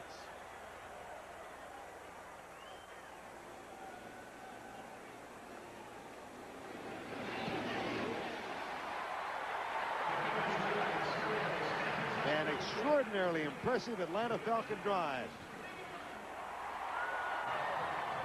Another 80-yarder as Miller finds Milling. That's not easy to say, but it is fun to watch. Look at the pressure. None. Absolutely none on the quarterback. 49ers trying to double all over the field. They took away Rison and Collins, but the guy that came into the game with just 1 catch and now has just 3 on the year beats him for the 6. 2nd-year man from the University of Maryland, James Milling. He'll take that home. It'll go on the trophy case. He and Deion Sanders, one of the byproducts of practice yesterday up at Sewanee, were comparing who had the smaller calves on their legs. Sanders insisting he had better legs than Milling. Milling says, well, they're faster. You bet they're faster. A little bit longer, too. Andre Rison favoring lower back, and they'll tend to that at halftime. Greg and Terry coming up with scores and highlights. And do you think Terry likes the way this game is going? What's a favorite, most effective pass pattern in all of football? Crossing pattern. That's all I hear. Well, it tickled me when you... Yeah, he ought to be overdosing on what he's seeing today. Well, you were on the NFL today and said that Montana would throw 60. He liked it. We'll see what he has to say shortly. So far, we've had 43 passes between the two teams. 25 by Montana. Here's a squib kick with 21 seconds to go. And who's to say Joe Montana's not going to try and find some more? Not me. I know it. That squib kick was kind of curious. Well, I never have liked that, because even though there are only 28 seconds or so, Montana doesn't have to go that far to put his field goal kicker in position. Albert Shelley with a nice pack on his back of his leg. Now 1st and 10. Prevent defense in for the Atlanta Falcons. Jerry Rice shreds that and is out to the 49-yard line of Atlanta. Scott Case with the tackle, another 14-yard gain, and the 49ers call timeout. And for Kofor to get into position to kick a 52-yarder, Montana only needs to make about 15 yards or so on the next play. Well, we chatted with Mike Kofor on the field, and he said he would feel comfortable trying it from 55 today. 52 he thought very makeable. 55 might be stretching his limit. Well, his longest of the year, in fact, his first of the year, came from 52 yards. That was on the AstroTurf at the Superdome. This is a different type of field. Not only is it grass, but he would be kicking where they have resodded the infield. Well, that's really the point, Dan. He was talking about this resodded baseball infield. He said it's kind of fun because it's got little bumps on it. Well, yeah, and he said that it's important for his holder, Barry Helton, to put the ball down on one of the high points and not in one of those valleys. Well, we'll see if the 49ers get to that. They might, the way they've been moving the football. 3-step drop for Montana. Caught. And that kills the clock with the out-of-bounds play. It's Mike Wilson with a catch, 10 seconds to go. And it appears they'll try one more. I think Kofor has been putting, I know the motion is different, but he's put his last 2 kickoffs out of the end zone. And he's got a very, very strong leg. And both of those kickoffs were in this direction, so his confidence is just brimming. 10 seconds to go before halftime. Mike Kofor hopes he gets a chance.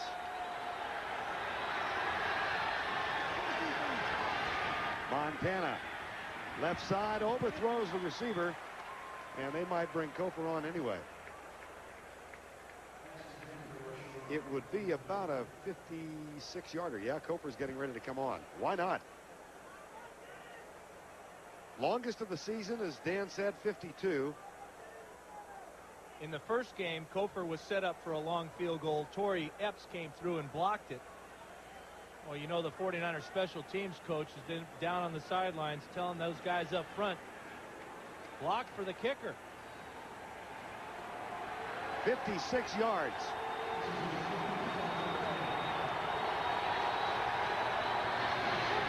Flag is down. That's plenty of distance. The kick is good, depending upon the flag.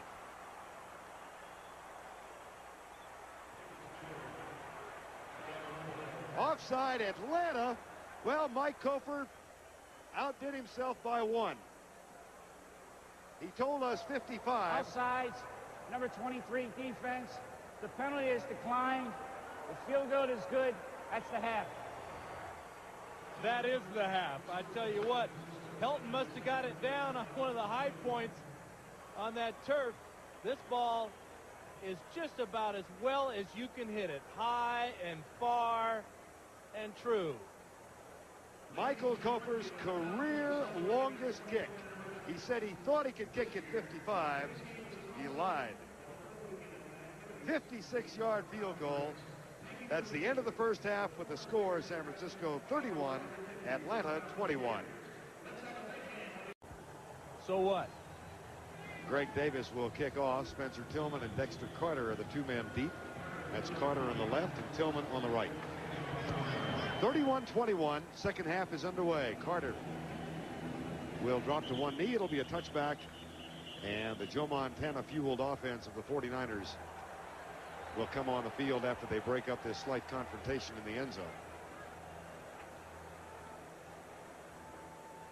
Well, another average workday for Joe. 284 yards. Average workday, and it's only half over. I know it.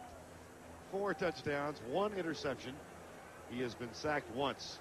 And he's well on the pace to beat Van Brocklin's all-time record of 554 yards passing in one game. At the 20, 1st and 10.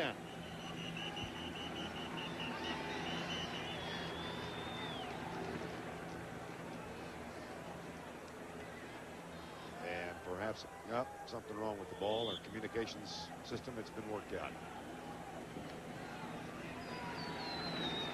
Backs are split on 1st down with 2 wide receivers near side of the field. And Montana will throw. Quick out. Jerry Rice spins out of the tackle of Charles Kimry, who is having a nightmarish afternoon. The one thing you know when you play against the 49ers is you better tackle well against their wide receivers.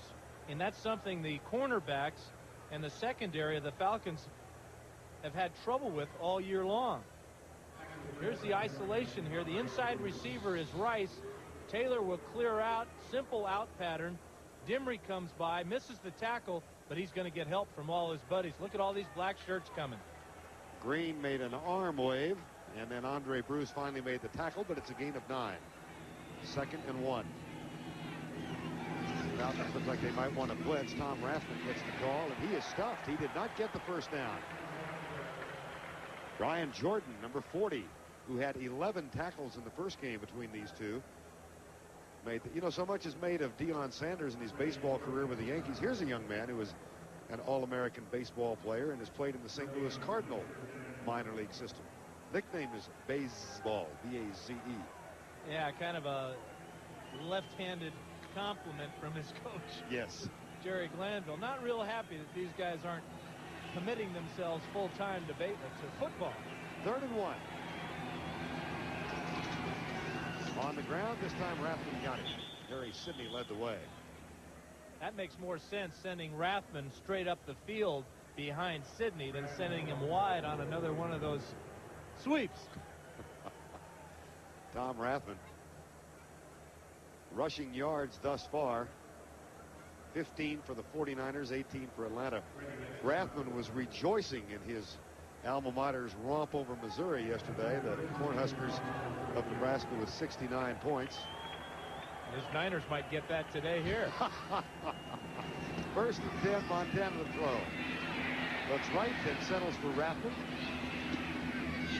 And that's another 8-yard gain. Out to the 38-yard line. 1, 2, 3, 4, 5, 6, 7 receivers for the 49ers so far. And Montana's thrown 11 touchdown passes this year, and he really has the perfect distribution. His tight end, Brent Jones, has 2, but Rice has 5. Sherrard is in on the act with 1, and John Taylor has a couple. 2nd and 5. Draw play. Carter darts out of a tackle, comes left, and is down at the 39-yard line. That'll bring up a 3rd and 4. Carter does show some flashes, though, of outstanding quickness. He's a sprite at 5'9", 170, native Georgian, and told us yesterday that all of the criticism that he has received as a #1 draft choice had really gotten to him. He was finding it hard to concentrate in practice. And he had to do what all of us learned early in our careers, is just forget about the media and the fans. Play for yourself and play for your teammates, and everything else will take care of itself. 3rd and 3. Half roll or a full roll by Montana, who will run for the first down and is out of bounds, having obtained it at the 44-yard line.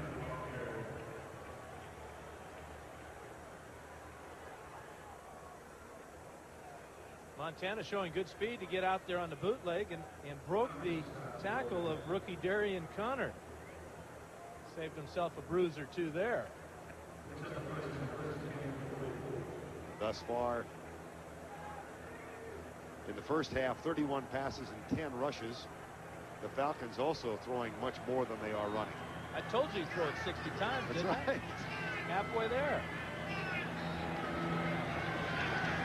Blitz by the Falcons. Montana deep for Rice. And Deion Sanders was again right with him. Well, a lot of things going on in the National Football League today. Let's go back to Greg Gumbel for this NFL update.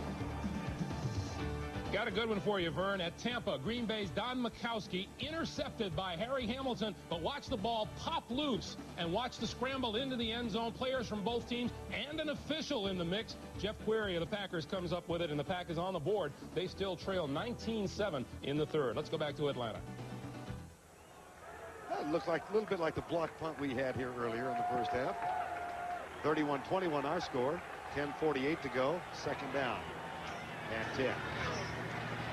Sidearm throw by Montana to Carter. He gets to midfield before he's bounced out of bounds by Brian Jordan, number 40.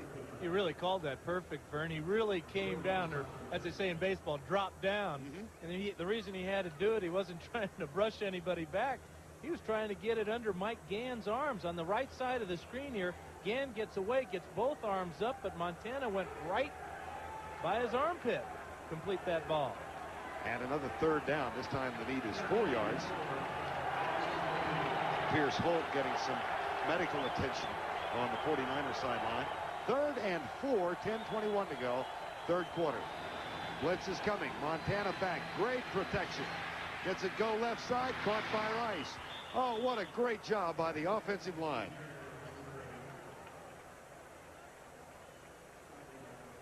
And watch Montana keep his cool. He is Joe Cool. This is why. The blitz is coming. Total confidence in his offensive line. Total confidence in his receivers. Will find a way to get open in the secondary.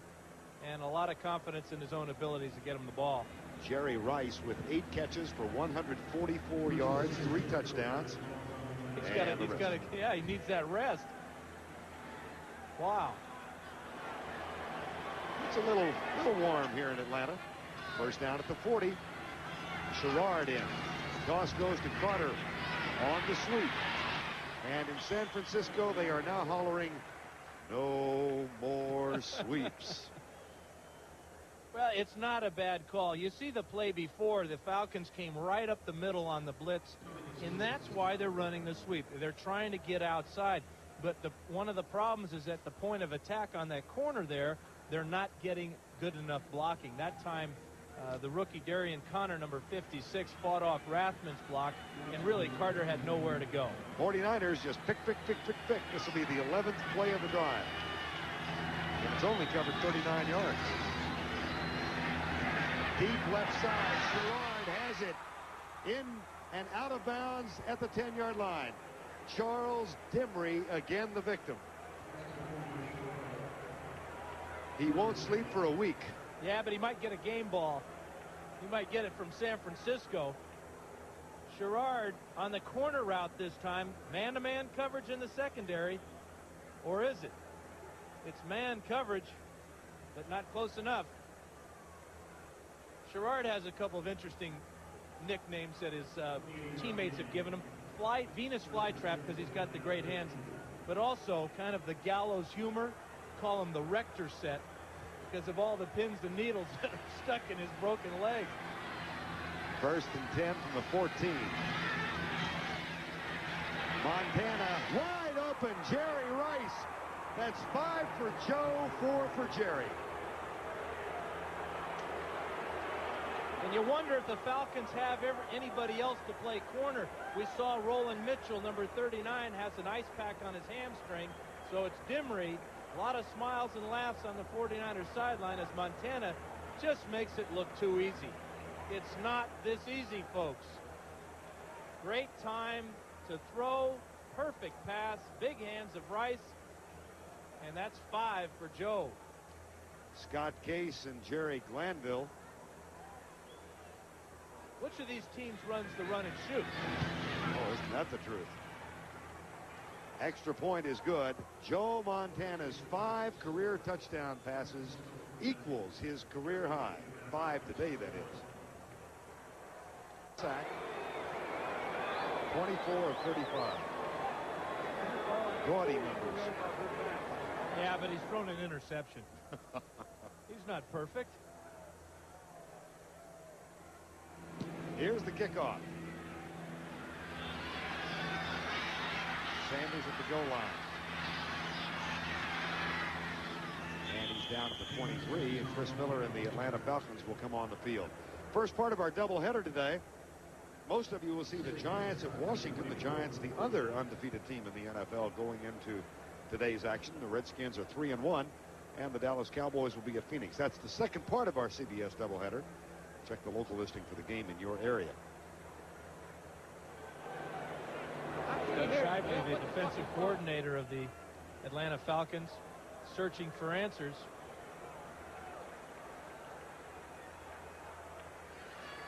Chris Miller, run and shoot. 1st and 10.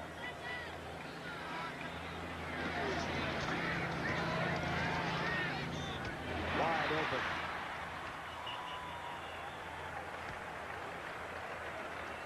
Andre Rison with a 20-yard catch.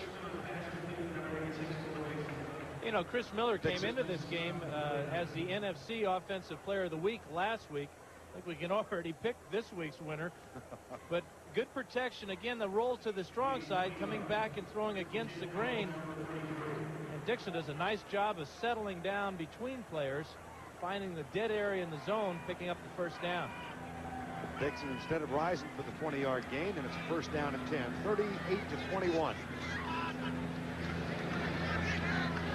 This time Miller looks to the left, and across the pattern is dropped.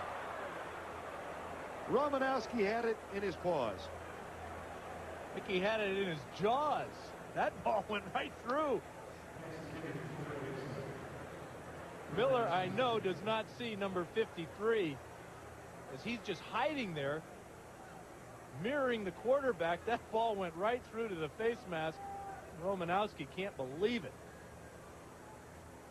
Bill Romanowski from Boston College replaced longtime pro Tina Turner as a starter for the 49ers. 2nd down and 10. 7:28 to go, 3rd quarter. Miller dances left, and that one's dropped by the Falcons. Well, what are you going to do? That's exactly what Chris Miller is thinking right now. As Dixon couldn't hold on to that one, Miller put one of those X marks on Dixon's chest with the end of the ball where the seams come together.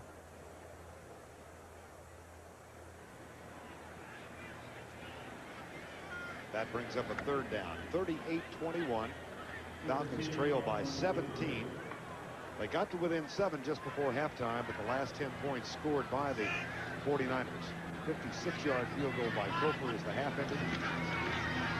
And touchdown here. Left side. Incomplete. It'll be 4th down. Eric Davis defending that time.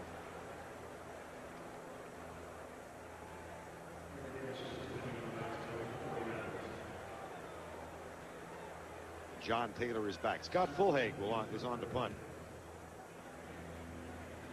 Taylor waits at the 15-yard line.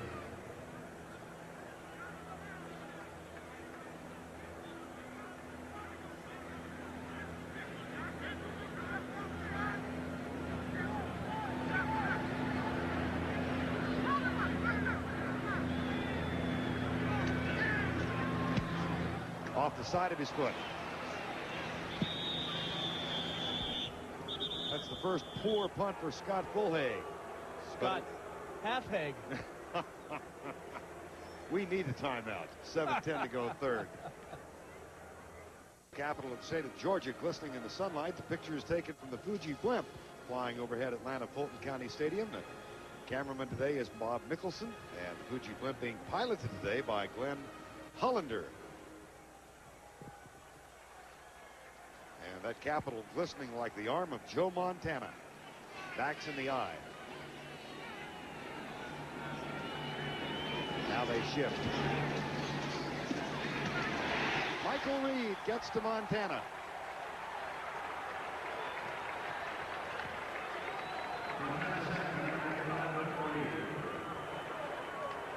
This is Michael Reed's third sack of the year, and Montana's got to be a little bit surprised. Rathman just whips. Looked like a matador there as the bull got through to the quarterback. Michael Reed from the University of Wisconsin, second down and 17.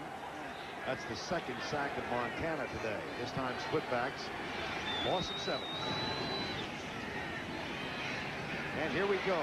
Wide open in the middle, another 49er first down. Brian Jordan with the tackle. Probably the only quarterback I've ever seen that can bounce back from a sack as well and not have it affect him at all. Watch how he reads the coverage and throws a perfect strike to his star receiver Jerry Rice. But you knock Montana down, you kick him when he's down, the next play he's going to get you back. Rice with 10 catches now, and 4 of them touchdowns, equaling a club record. First and 10, San Francisco. Dexter Carter. A momentary intrusion into the passing assault. Well, Joe, you know, he has to have time to catch his breath. The guy's 34 years old. You don't expect him to throw every down, do you? Today, yes. My goodness, he's got a little grass stain on the jersey. And how has Joe spread them around today? Rice with 10, Sherrard with 3, John Taylor probably arguing with Joe, hey, let me have some of this. Mike Wilson has caught 1. Second down and 10.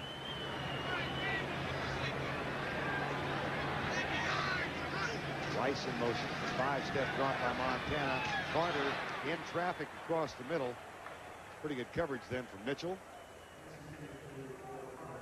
And it'll be 3rd and 10. 38-21.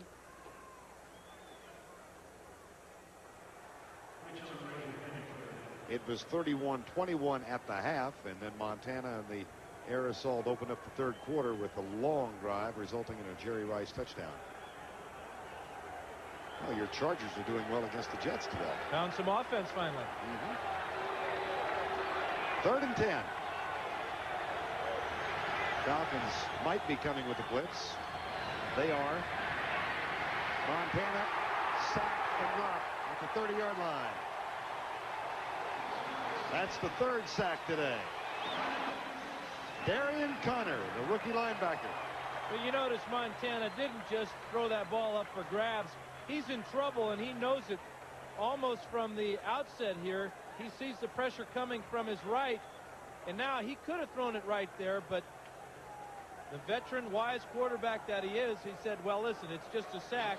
No big deal. We don't want to fire these Falcons up any more than we have to. Let our punter kick it back to him. But this has not exactly been the 49ers' strong point today, protecting their punter. This time, Helton gets it away, and Deion Sanders calls for the fair catch at the 32.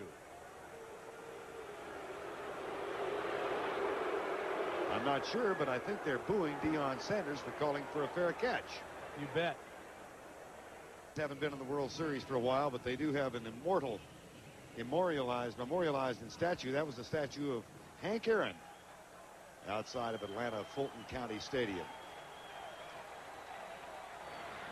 World Series starts Tuesday night on CBS. Chris Miller and the Atlanta Falcons. There's a crossing route knocked down by Darryl Pollard. Interesting story, Darryl Pollard. He's replacing Tim McKyer. Here's a young man who was cut by this team 5 different times.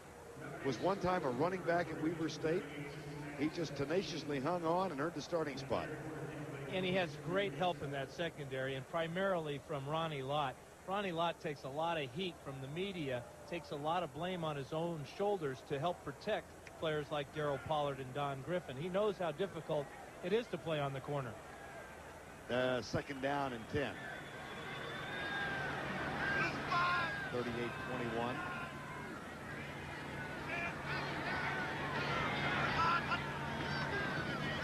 Miller back, left side, man open, right through his arms.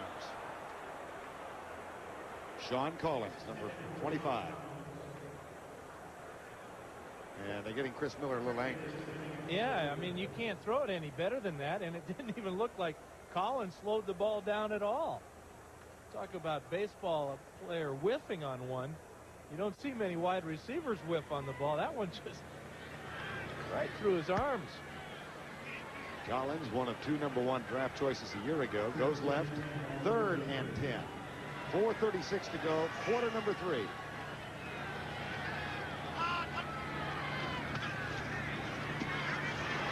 They got him. Charles Haley. Haley has had back-to-back big games. There is a flag down, but 2 sacks last week against Houston. He had 2 in the previous game against Atlanta. And now gets his first here. Holding will be declined. The young Falcons came into this game feeling real good about their chances against the 49ers. Holding, number 69, offense. Penalty is declined. 4th down. But the 49ers continue to show why they're the champions, the defending champions of this league. A lot of class to go along with some pretty good talent. Now John Taylor, one of the great talents on this ball club, waits for the punt of Scott Full or Half-Egg, depending on how this punt goes. It was Half-Egg last time. I thought I'd dress that line up just a little bit. Well, he's back to a full Haig. You bet. And another fair catch, this one made by John Taylor at the 25-yard line. A 52-yard punt by Scott Fullhaig. 38-21. The 49ers get the ball back. 9 to go, quarter number 3. The 49ers trying to go 5-0, comfortably on top now, 38-21, and in possession of the ball. Ronnie Lott, however, has been sidelined with a reoccurrence of a hamstring injury. Irony there is that he told us yesterday he feels as healthy as he has in 5 years. Yeah, and he's had these hamstrings in the past, and really troublesome. You can just see him, the frustration on his face on the sidelines as he talks with Eric Wright. That young man is one of the class acts in this league, Ronnie Lott. Yeah, you bet he is. First down and 10. Dexter Carter trying to find some openings, and nothing there. Rick Bryan with the tackle. Right now, let's go back to our New York studios for an update. Here's Greg.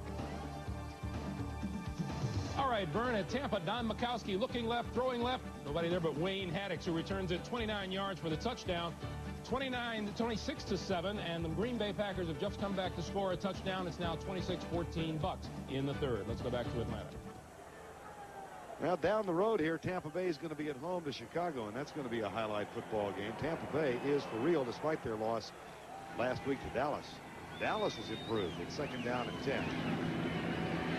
Montana, there's one of the few poor passes today. John Taylor, the intended receiver, and Dimry yet once more the intended victim. Well, maybe it's been poorly thrown, but it was a poor bit of communication between the receiver, John Taylor, and the quarterback.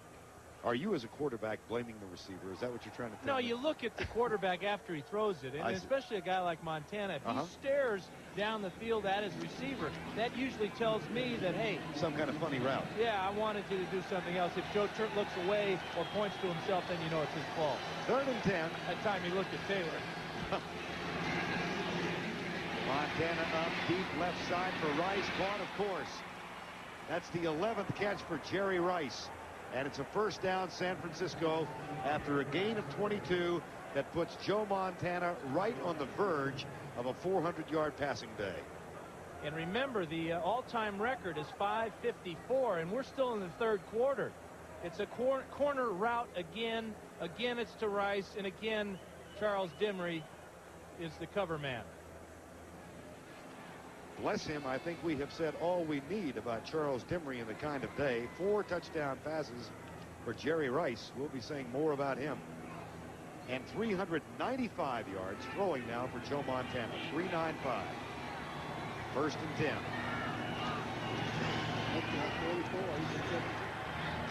Wide open is Mike Sherrard. Michael Reed makes the tackle. Well, the 49ers doing a superb job today, and on Tuesday night, they, I'm sure, hope the A's can do as well in Cincinnati. The World Series begins on CBS. Join Jack Buck and Tim McCarver Tuesday night, 8 o'clock Eastern Time. The A's against the Cincinnati Reds. A couple of teams with good starting pitching, but the bullpen is very important. I'm just wondering when George Seifert will go to his pen today and bring in the left-hander. Steve Young has not thrown a pass this year. Thought he was going to get a chance against Houston last week. In for one play, but timeout was called by the Oilers, negating his presence. Montana came right back in. First and 10. Rathman rips it up the middle to the 20-yard line. 16-yard gain. That almost equals their total number of yards rushing today. There's Steve Young. Well, this is the first real good running play in 2 games for the 49ers against the Falcons. It's up between the tackles, right up the middle. Gain of 16 and a first down inside or just outside the 20-yard line. There's a young man, though, who's emblematic of the 49ers in the depth. I mean, what a great player for a backup player, Steve Young. You look around that team, and they have some backups that could play in a lot of teams. And off to Rathman at the 19-yard line. Boy, look how slowly the Falcons get up off the ground. This is not the same team that was flying around high the ball earlier in this ball game. Heads are down, hands are on their hips. A beaten team here in the third quarter is just barely over. Time for at least one more play, perhaps 2 in this quarter. John Rady looking over for some help from the defensive staff. Number 59. Second down. Second and 7.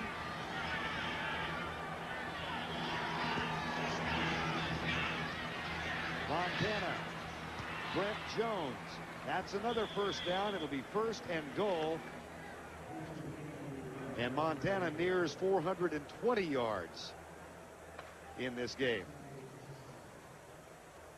That's the end of the third quarter with our score. The 49ers 38, the Falcons 21. Our coverage will continue after this message from your local station.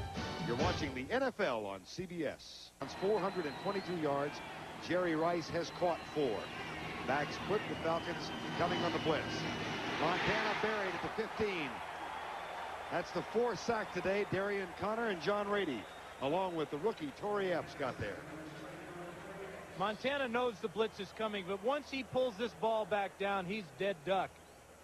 Right there, just don't have time for his offensive linemen to pick everybody up. In fact, there aren't enough blockers up front to pick all those blitzers up. Got to get rid of that ball. Good coverage that time by Bobby Butler. Montana wanted to go to Rice, but Butler had the coverage. Jerry Rice comes to the near side where Charles Dimry backs off some 7 yards. Second and goal from the 15. The blitz coming again. Rice goes to the corner. Wide open touchdown. His 5th. And that ties an NFL record held by Kellen Winslow when he caught 5 touchdowns from my partner, Dan Fouts.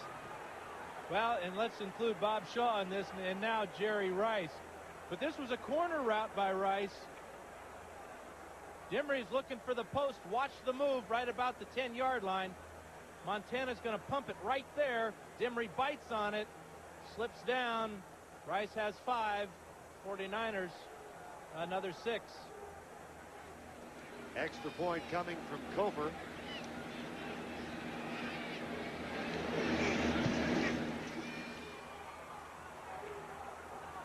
Bob Shaw caught 5 touchdowns in 1951 for the Chicago Cardinals. Kellen Winslow caught 5 from Dan Fouts.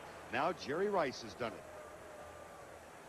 Joe will fake the post pattern. There's the little pump there with the hand on the ball. And again, great protection. The big hands of Jerry Rice, and a great afternoon for 49er football. Here's the kickoff, taken by Sanders at the goal line. Goes right and is down at the 16-yard line. That fumble will not count. The ball had been whistled dead. So the Falcons, trailing now 45-21, will take over on offense. Well, Bob Shaw, as we said, caught 5 touchdown passes, 51. Kellen Winslow caught 5. You threw 4 of them instead of all 5. Yeah, the Coryell likes to spread things around, so we had one of our halfbacks throw him a ball. But it was against the Raiders. I got to put that in because we didn't beat them many times. But the feeling now between Rice and Montana is that Joe can either throw him a sack of potatoes or a golf ball, and Jerry's going to catch it, and there's not going to be anybody around to do anything about it.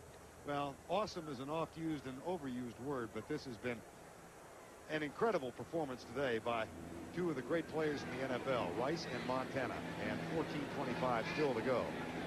Now Chris Miller trying to keep his ball club somehow composed, and that won't help as Floyd Dixon drops another one.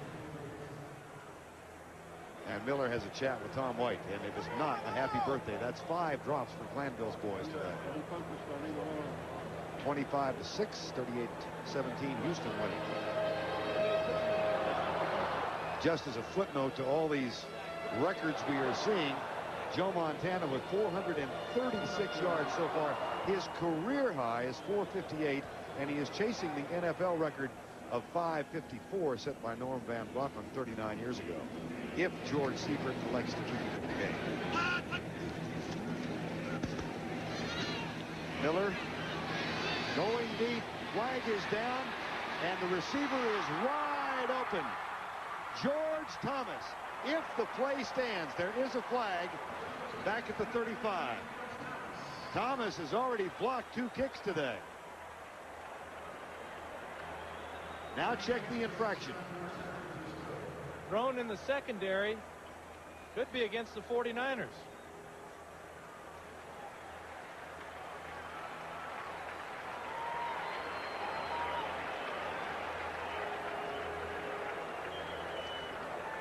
Miller really cut loose this one. Illegal use of the hands to the head. Defense. The penalty is declined. First down. Thus a 72-yard gain for George Thomas on the pass from Miller.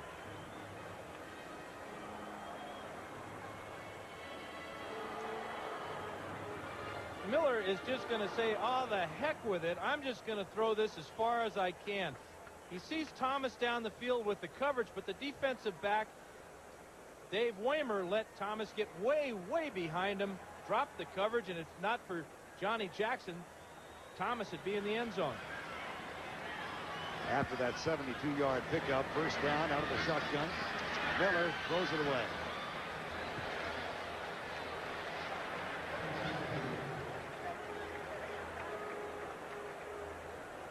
One of the differences in this game so far, Vern, is that the 49ers have been able to put pressure on Chris Miller with just their 4-down linemen, whereas the Falcons have had to try all kinds of things to slow down Montana. Guy McIntyre getting taped up, retaped. Don't forget, doubleheader on CBS, the second game of our doubleheader. Most of you will see that key showdown between the Giants and the Redskins. Others will watch the Cowboys, the improving Cowboys, against the Phoenix Cardinals. That's coming up next. 45-21 our score. Miller left side for Rozier, hit behind the line of scrimmage and dropped at the 15 by Bill Romanowski.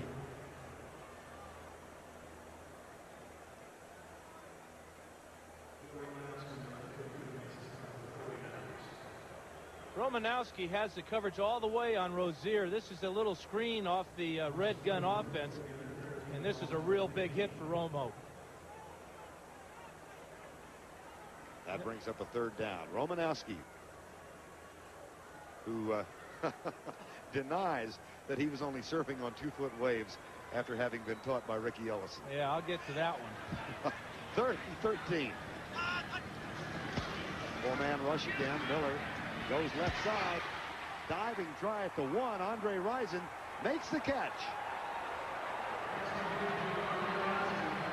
Well, there's 2 guys that aren't quitting on this game, and it's Chris Miller and Andre Rison and a bunch of his offensive linemen. But this is a great catch, great coverage here by Griffin as he comes over. And how did he miss knocking that ball loose?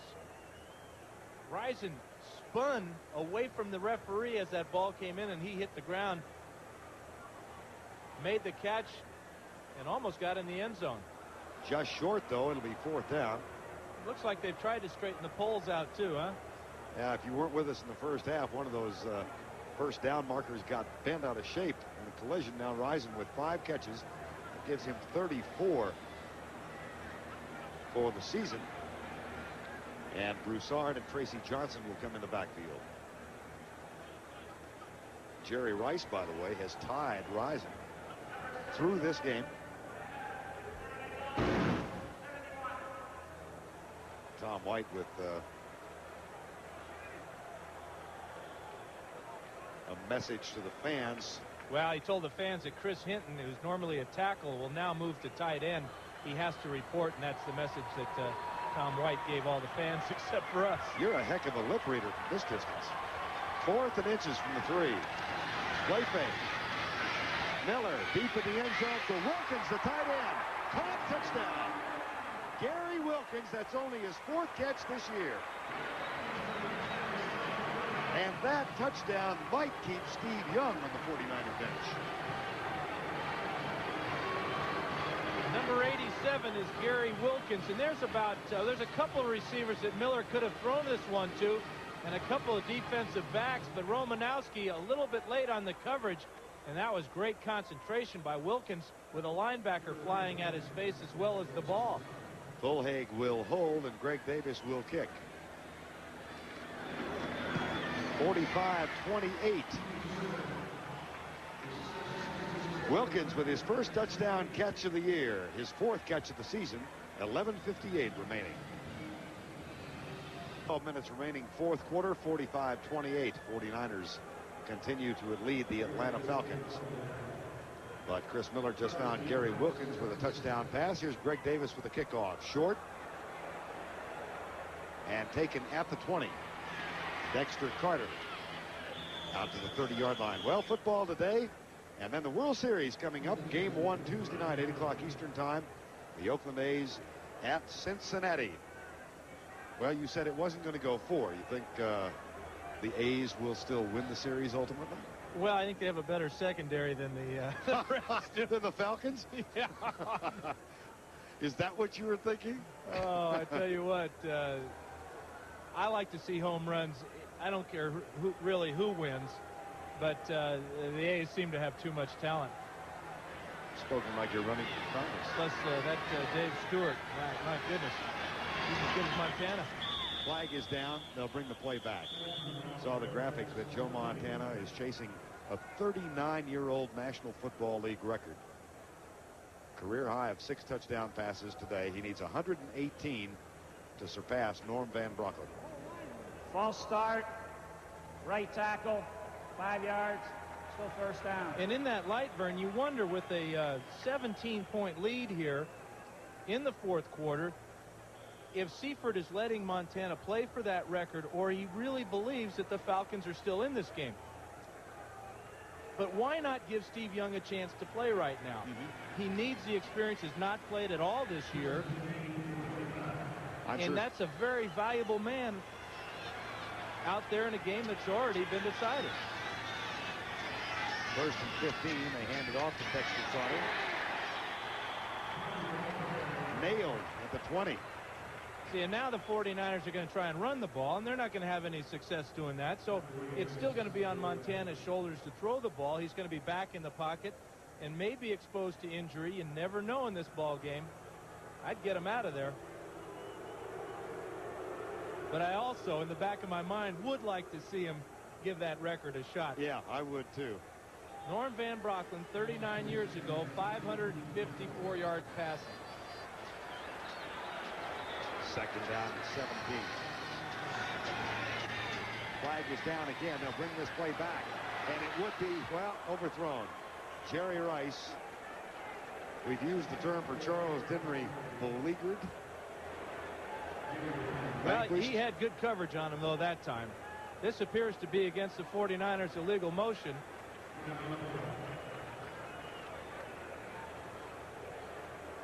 They're starting to lose a bit of their intensity. 2 penalties on this drive alone.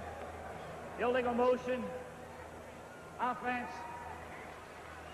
Number 80. The penalty is declined. 3rd down.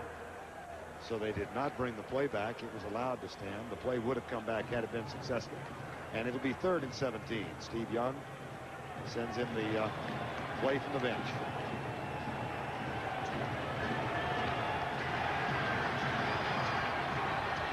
Third and 17. And the fans who remain have hope. They're trying to urge this Falcon defense on. Hand off to Carter on the sweep.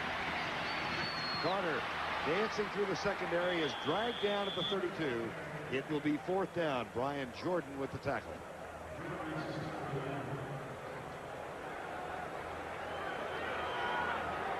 And Deion Sanders, the ever dangerous Deion Sanders, will go back to return Barry Hilton's punt. You know, there are about 60,000 seats in this stadium, and it's not really the best viewing stadium for football. But one thing, when Deion Sanders is back there awaiting either a punt or a kickoff, most of these people get out of these lousy seats and stand up. Falcons have blocked 2. They're coming again. Not quite. But Sanders will have a chance to return it from the 26. Look at the high step. And then he is tackled by Jim Fonhorst. An 8-yard return after a 41-yard punt. 9:46 remains in the game. The stadium in downtown Atlanta today provided by the Fuji blimp. It's cruising around at a comfortable 35 miles an hour. Has a maximum speed of 65 miles an hour, but no need for that today. And the Atlanta Falcons get the ball back at their own 34-yard line. 9:46 to go, and they trail 45-28.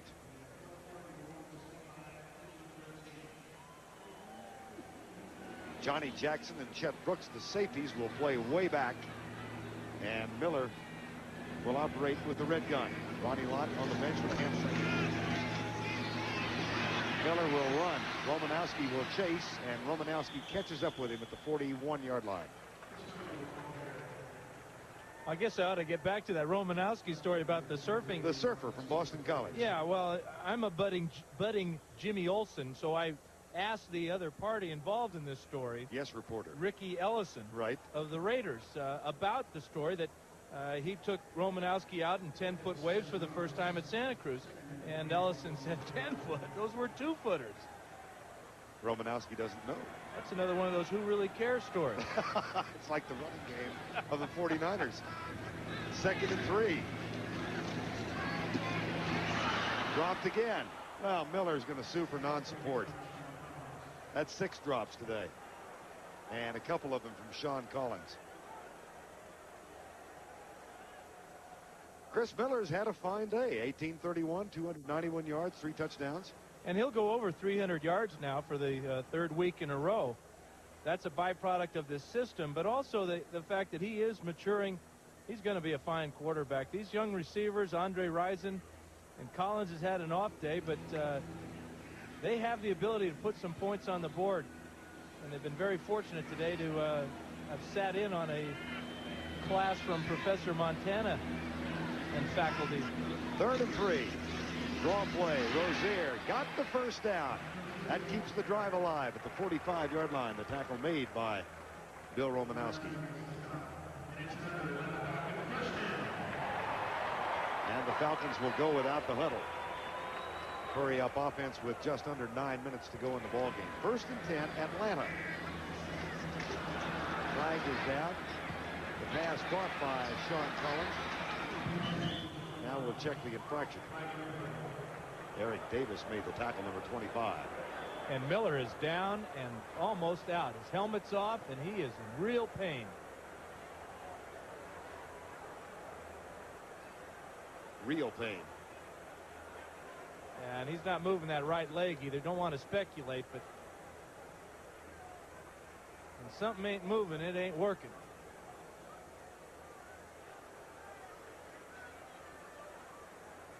See if we can see what happened with the replay. Well, Fagan is offsides. We know that. That's what the penalty's all about. He's not the guy, though. There's Haley coming in on taking away those legs. Offsides, Number 75, defense. Penalty is declined. 2nd down. And they work on the right leg of Chris Miller. Charles Haley made contact.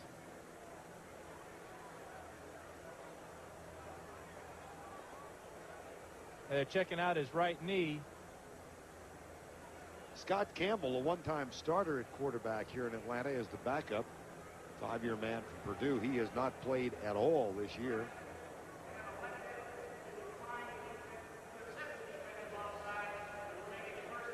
Very tender. They're checking to see just the strength and damage to the ligaments. And we talked about this in the first game when they were checking out Steve Broussard's knee. They do this to see if there's any tear there. And the way you can tell is if there's pain, that's a good sign. It appears that this is a good sign for Miller because he is in some pain. Well, while we wait the status of Chris Miller, let's go back for a moment to our New York studios and get an update from Greg Gumbel.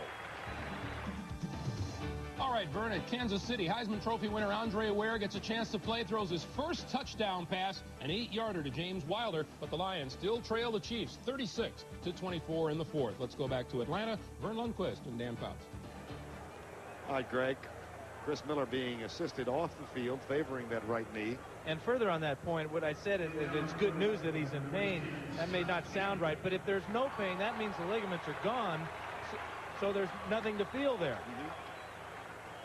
You and I saw Steve Broussard carted off in the first game, and he came back 10 days later.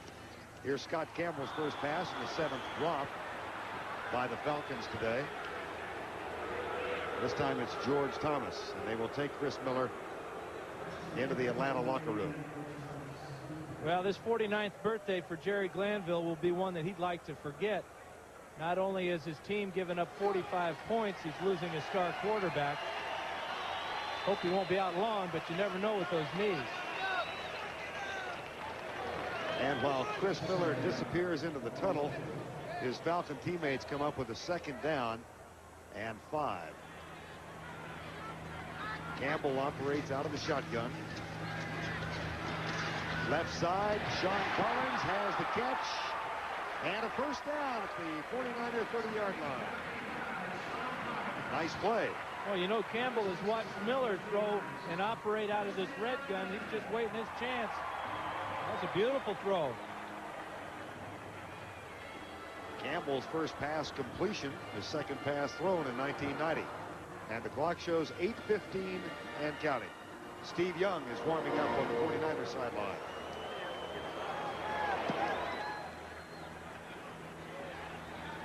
Officially the 29-yard line. 1st and 10. Left side, caught by Rising. That's his 6th grab of the day. And he gets out of bounds to stop the clock.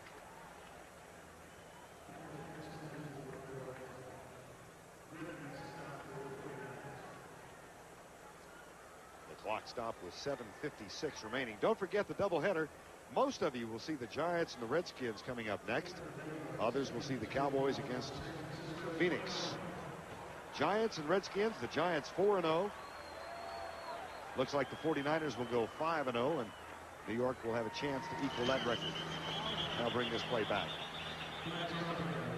You know, Vern, back in 1976, Bill Walsh was our offensive coordinator in San Diego. We got a couple of flags down here. There's a skirmish in the secondary as well as at the line of scrimmage.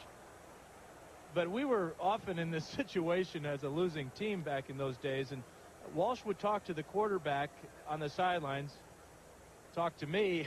I guess I had to admit it that I was the guy. I wondered. But he would say things like, now listen, this is a time for you to work on some individual things, like your own statistics. And that may sound egotistical and selfish, but what it did is it kept the player's mind focused, and it kept the player motivated, whether it's selfish reasons or not. But what that did as a quarterback, it made everybody else play better. If they could see that the quarterback cared We about... have a false start. Number 78, 5-yard penalty. Having heard that, go ahead and continue. Well, if his teammates can see him, that the quarterback is playing well, they're going to pick up their level of play. And that was one of the real smart things about Bill Walsh. And of course, George Seifert served under him as defensive coordinator before Walsh elected to retire. Seifert now in his second We also year. have unsportsmanlike conduct on the defense, which will be half the distance to the goal. First down.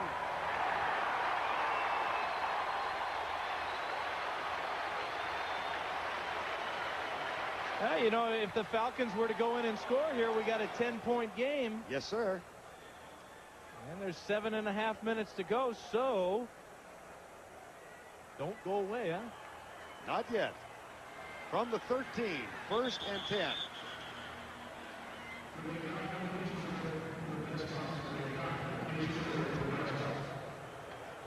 First time today we have had a chat with the replay booth that we know about.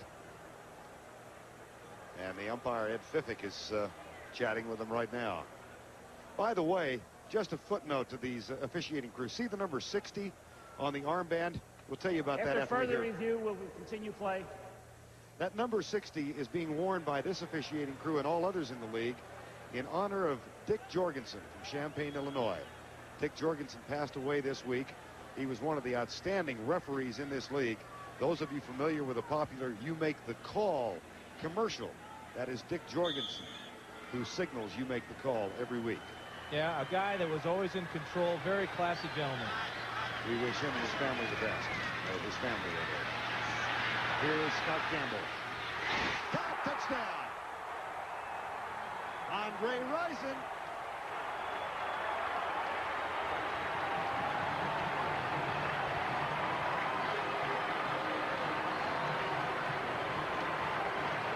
Well, we got an 11-point game right now. The extra point will make it 45-35.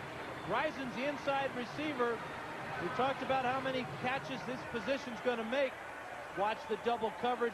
He splits the double coverage, finds the open area. Campbell hangs with him. Touchdown, Atlanta.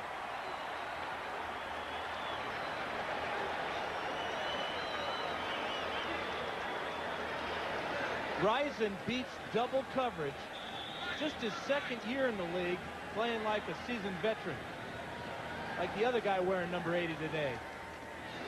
Davis cuts the lead to 10 at 45-35. Rison from Campbell. Andre Rison with his 7th catch today. That brings the Falcons to within 10, trying to come back from a huge deficit, as Jerry Rice has caught 5 touchdown passes and Joe Montana has thrown 6 to lead the 49ers to this 10-point edge.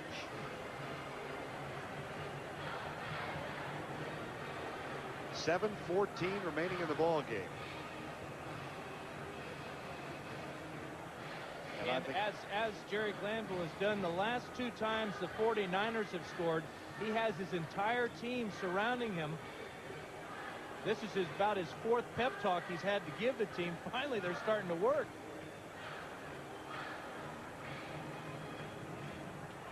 I asked him yesterday what his thoughts were on turning 49. And typical to the Glanville mystique, he said, well, I really didn't think I'd make it past 35, so I guess I'm on 14 years of borrowed time. put that to a country western tune. I think it already has been. But his team won't quit. There was also a 15-yard penalty on the 49ers after the catch that is being marked off right now. And Greg Davis comes over to say, hey, do you want to try the onside kick? How do you want me to kick it? You want me to kick it high in the air to get almost like punt coverage down underneath it? Squib it? Or squib it, or try the onside. I would expect that he'd try to kick it real high, but not into the end zone. Force Carter to make the catch, and that's not always a sure thing. And then pin the 49ers back inside the 20. Carter has bobbled one today and has had problems this season. That's exactly what they did, Dan. Way up in the air. Carter at the 10. Nailed at the 12. It worked to perfection.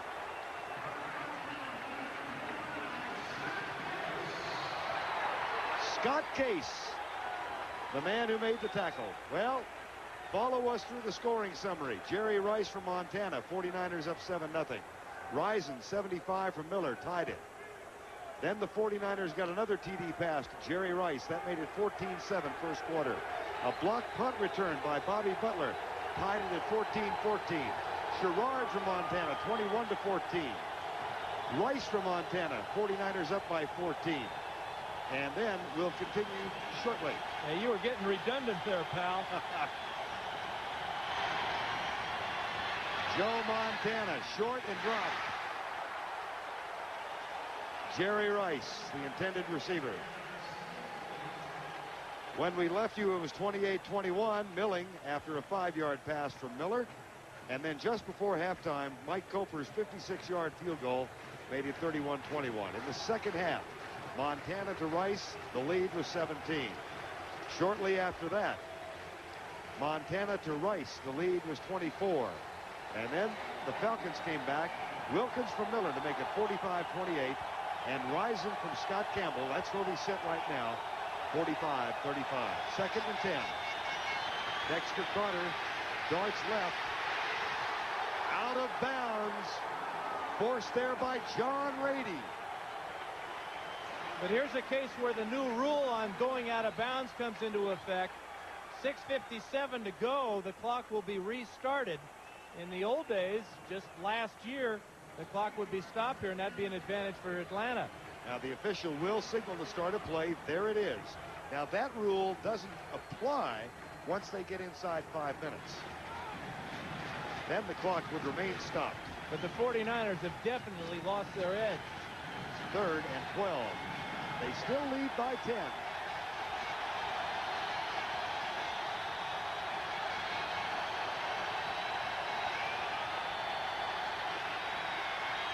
Right side, caught.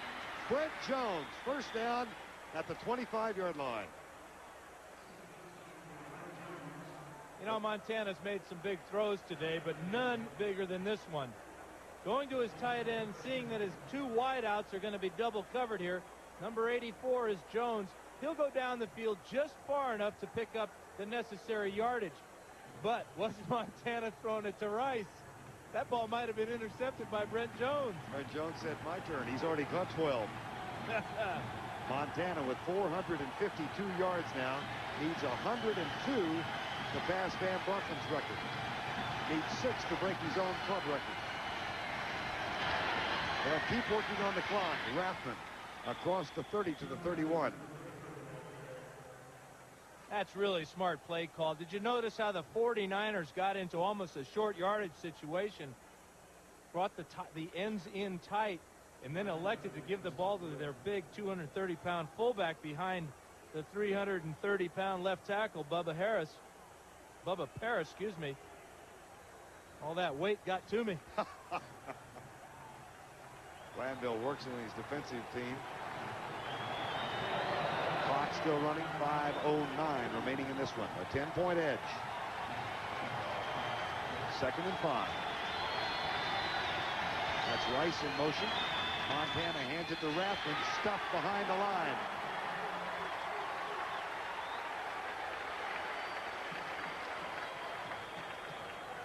Oliver Barnett, number 72, the first man there.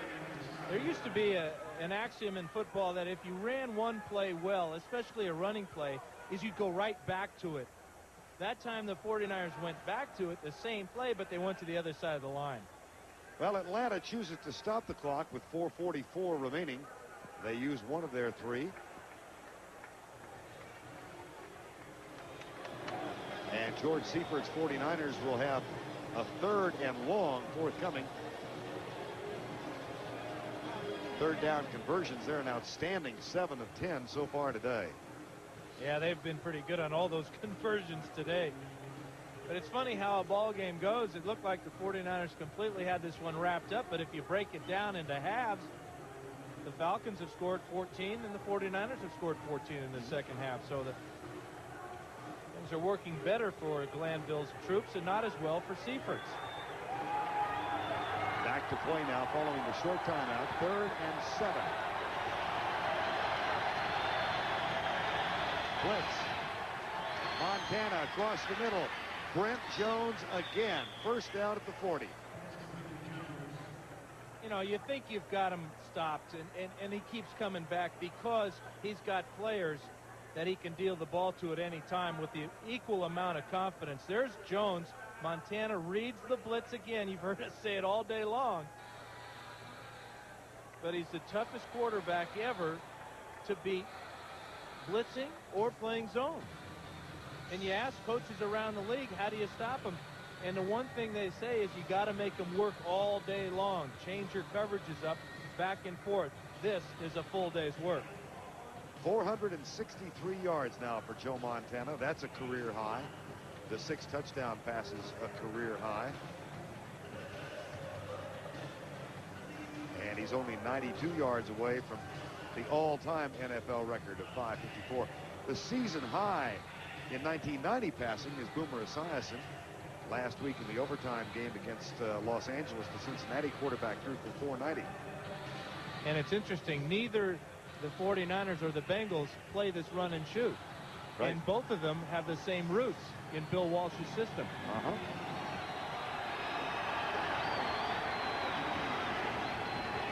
Rathman will work on the clock. We have an update from the Atlanta bench. Chris Miller's injury, sprained knee ligaments. He has been taken to a local hospital for x-rays to determine the extent of the damage, but it is sprained knee ligaments. That's the word from the Atlanta Falcon bench.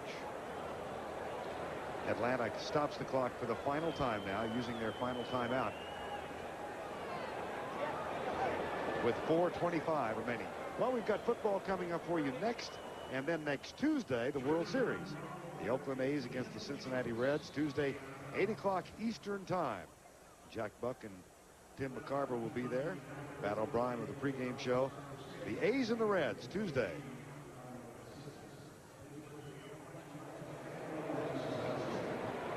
Now there's Ronnie Lott, Romanowski. You know, last year I got one of the weekends off when the first game of the World Series, and it was a dream come true for me to see the Giants play the A's in person, first game of the World Series. Boy, that dream came to a bad end. I'm an old-time Giant fan. Woo. Second down and 8. Montana. Incomplete. Bobby Butler in and puts his arms up like a wrestler saying, I didn't touch him. Didn't touch him. Well, he did touch him, and it looked like he touched him before the ball got there. The referees must be getting tired, too. Let's take a look at it. This one's coming right at you. Rice on the hook pattern. Watch Butler. That's pass interference. He comes too soon. Now watch the arms. Huh? Not me. Third down again. Montana has converted 2 third and longs in this current series. 4:21. A lot of time left. The Falcons cannot stop the clock. They have used all of their timeouts. Starts by the Falcon line. The pass left side. Caught. First down again at the 45. Jerry Rice, his 13th catch today. And is most important because when he caught this ball, check his move off the line of scrimmage here. But when he catches this ball, he is short of the first down by about 3 yards. He knows it. And he and John Taylor are the all-time best at doing just that, running with the ball after the catch. Big congratulations from Roger Craig.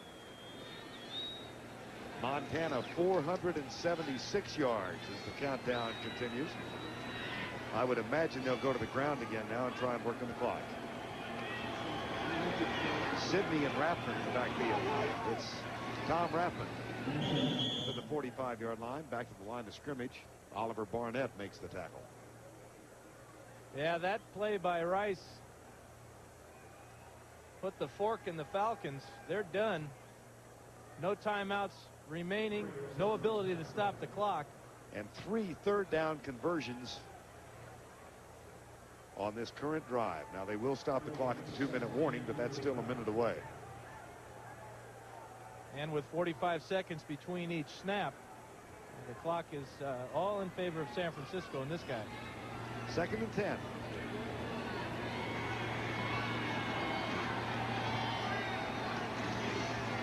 Rathman. And we will have another third down. but the play will not be snapped till we're... Well, now time has been called. Player is down for the Atlanta Falcons at the 45-yard line. And you wonder if this is one of those deals where the guy is faking it. I hope he is, because I don't want to see him injured, but I hate to see this type of tactic to stop the clock. But the 45-second clock stops as well, and it will be restarted with just 25 seconds to go. So this will take it right down to the 2-minute warning. Jim Feinhorst waived in the final cutdown, then re-signed after the Mike Walters injury for the 49ers with a knee injury, and he's going to take an early exit, it looks like. Torrey Epps is the injured Falcon. He is down at the 45-yard line.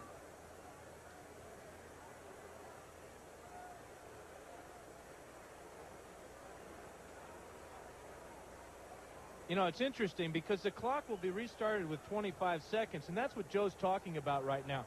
It was running down, and it would have run all the way to the 2-minute warning. Right. But there's 2 minutes and 33 seconds to go in the game, and Joe's saying, hey, listen, we're being penalized 8 seconds here by this injury. Why can't the clock go back to where it was when you blew the whistle? Good point. Now Joe will trot over to the 49ers sideline while they assist Torrey Epps, rookie nose tackle, who has fought off Tony Casillas for the starting spot. Casillas, a long holdout and longtime starter, didn't report till after the season began.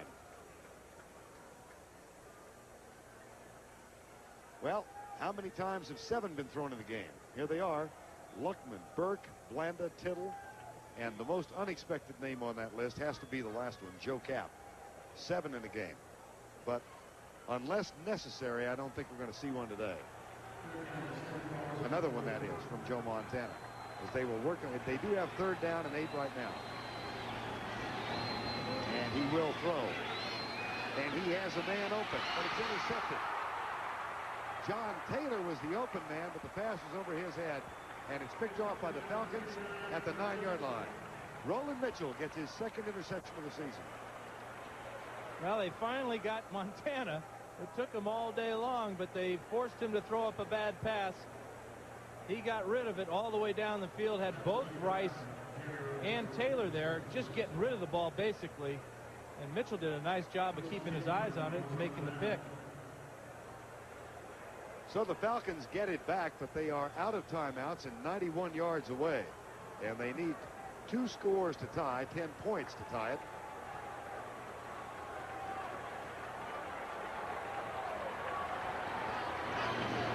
And the 2-minute warning coming up.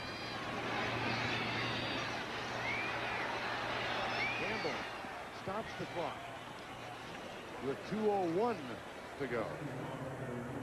Stops the clock and saves his life. Fagan and Holt were coming, bringing misery with them.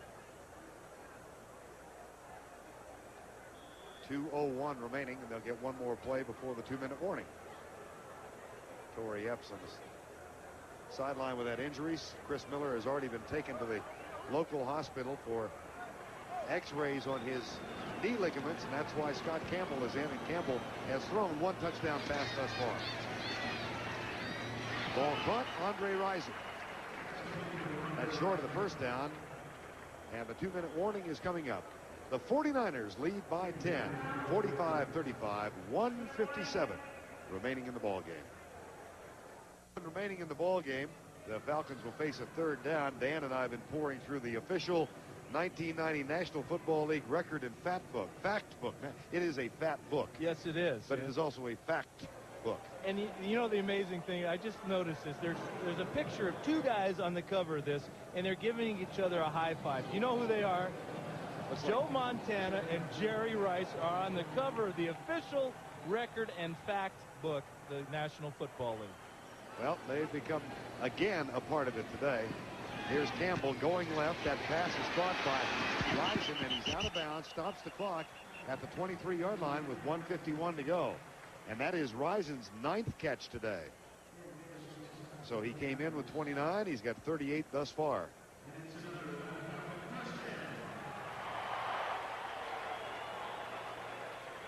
Andre Rison, 171 yards, including a 75-yard touchdown, and then the last 13 yards for Scott Campbell. 1:51 to go.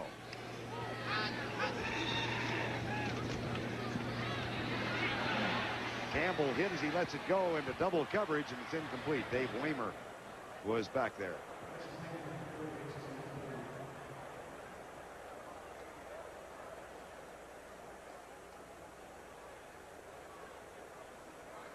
Stepping up in the pocket, Campbell gets drilled in the back by Kevin Fagan. But that's something the 49ers have been able to do all day long, is get pressure on Atlanta quarterbacks, and they've done it primarily with their front four. Haley, Holt, Carter, Fagan.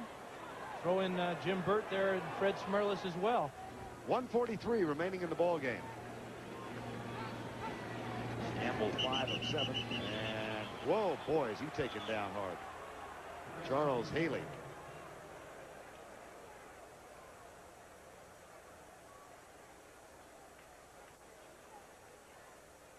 Yeah, you see the quarterback get tossed to the ground like that. It makes you wonder who would be next for the Falcons if Campbell were to get hurt. They only have 2 on the roster. Encroachment, number 78 defense, 5 yards, still second down. That's Pierce Holt. Young man from Angelo State.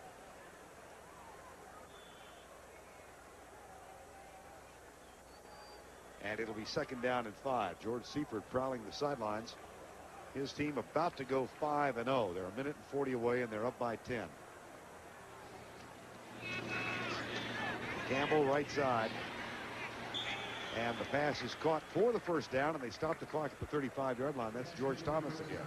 And you know that 5-0 opens up a 3-game lead in the NFC West. And in the 49ers' next 4 games, they don't play anybody from the division. So there's nobody that can gain 2 games in 1. Well, they're about to equal. They're off to their best start since 1984 when they went 4-0, 6-0 to open the season. And they will end today, barring a miracle engineered by Scott Campbell now, at 5-0, and the Falcons will fall to 2-3. Here's Campbell, deep left side, picked off, then dropped. Don Griffin had it and was bumped by a teammate. And the teammate was Chet Brooks.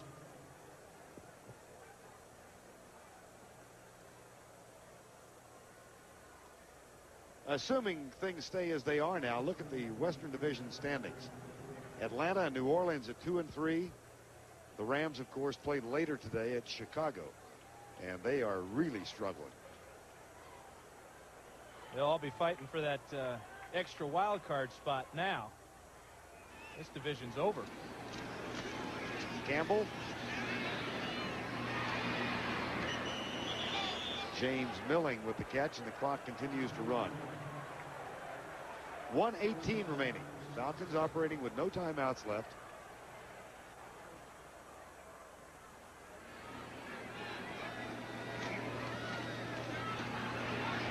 That's caught by Tracy Johnson, the fullback. That's another Atlanta first down, and they are at the San Francisco 43-yard line. A gain of 15. Final minute of play.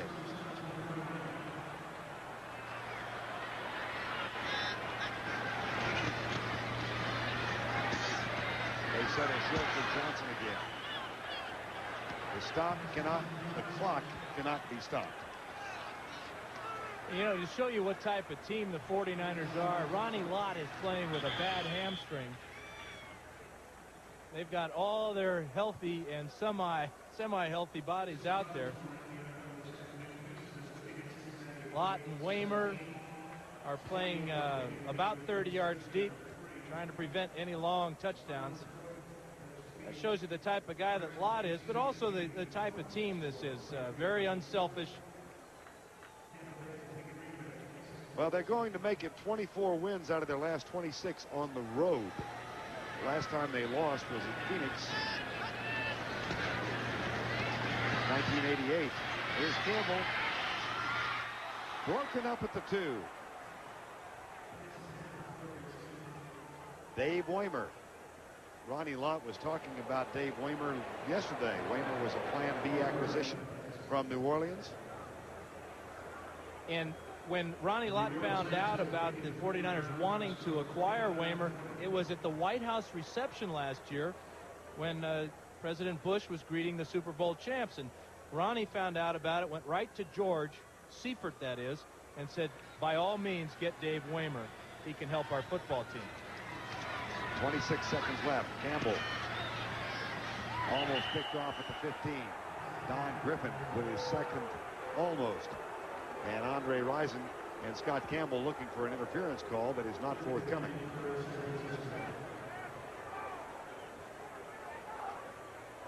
Well, this is the kind of information you get when the bucket is empty. The Falcons so far this year have played in games that have lasted 2 hours and 57 minutes, 3 hours and 18, 3 hours and 20 minutes, and 3 hours and 49 minutes. We're at about the 3:20 mark right now. So I got 5 minutes to make my flight. Is that what you're telling me? Enjoy Atlanta again tonight. 22 seconds to go. Campbell. Alley-oop. Incomplete. That was a fourth down play. And so the ball will go over to the 49ers. Valiant effort by Scott Campbell in relief, though. He got one touchdown pass, and he has led this Falcon offense against a 49er defense that was obviously laying way back on a bit of a drive. And I know we got the World Series coming up on Tuesday, but it makes you start to think about how great the 49ers are and what should be their place in sport history. You talk about breaking up the Yankees, the great string of the Boston Celtics. Well, this team right now is right there with those teams. 4 Super Bowl victories in the class of the league. Giant fans might argue that, but the 49ers again with an impressive road victory, 45-25. They go to 5-0 for the season. Joe Montana with 476 yards. He threw 6 touchdowns today. Jerry Rice caught 13 passes for 225 yards. He caught 5 touchdowns today. And it all results in George Seifert's team winning 45-35. Montana's bunch is 5-0 in 1990.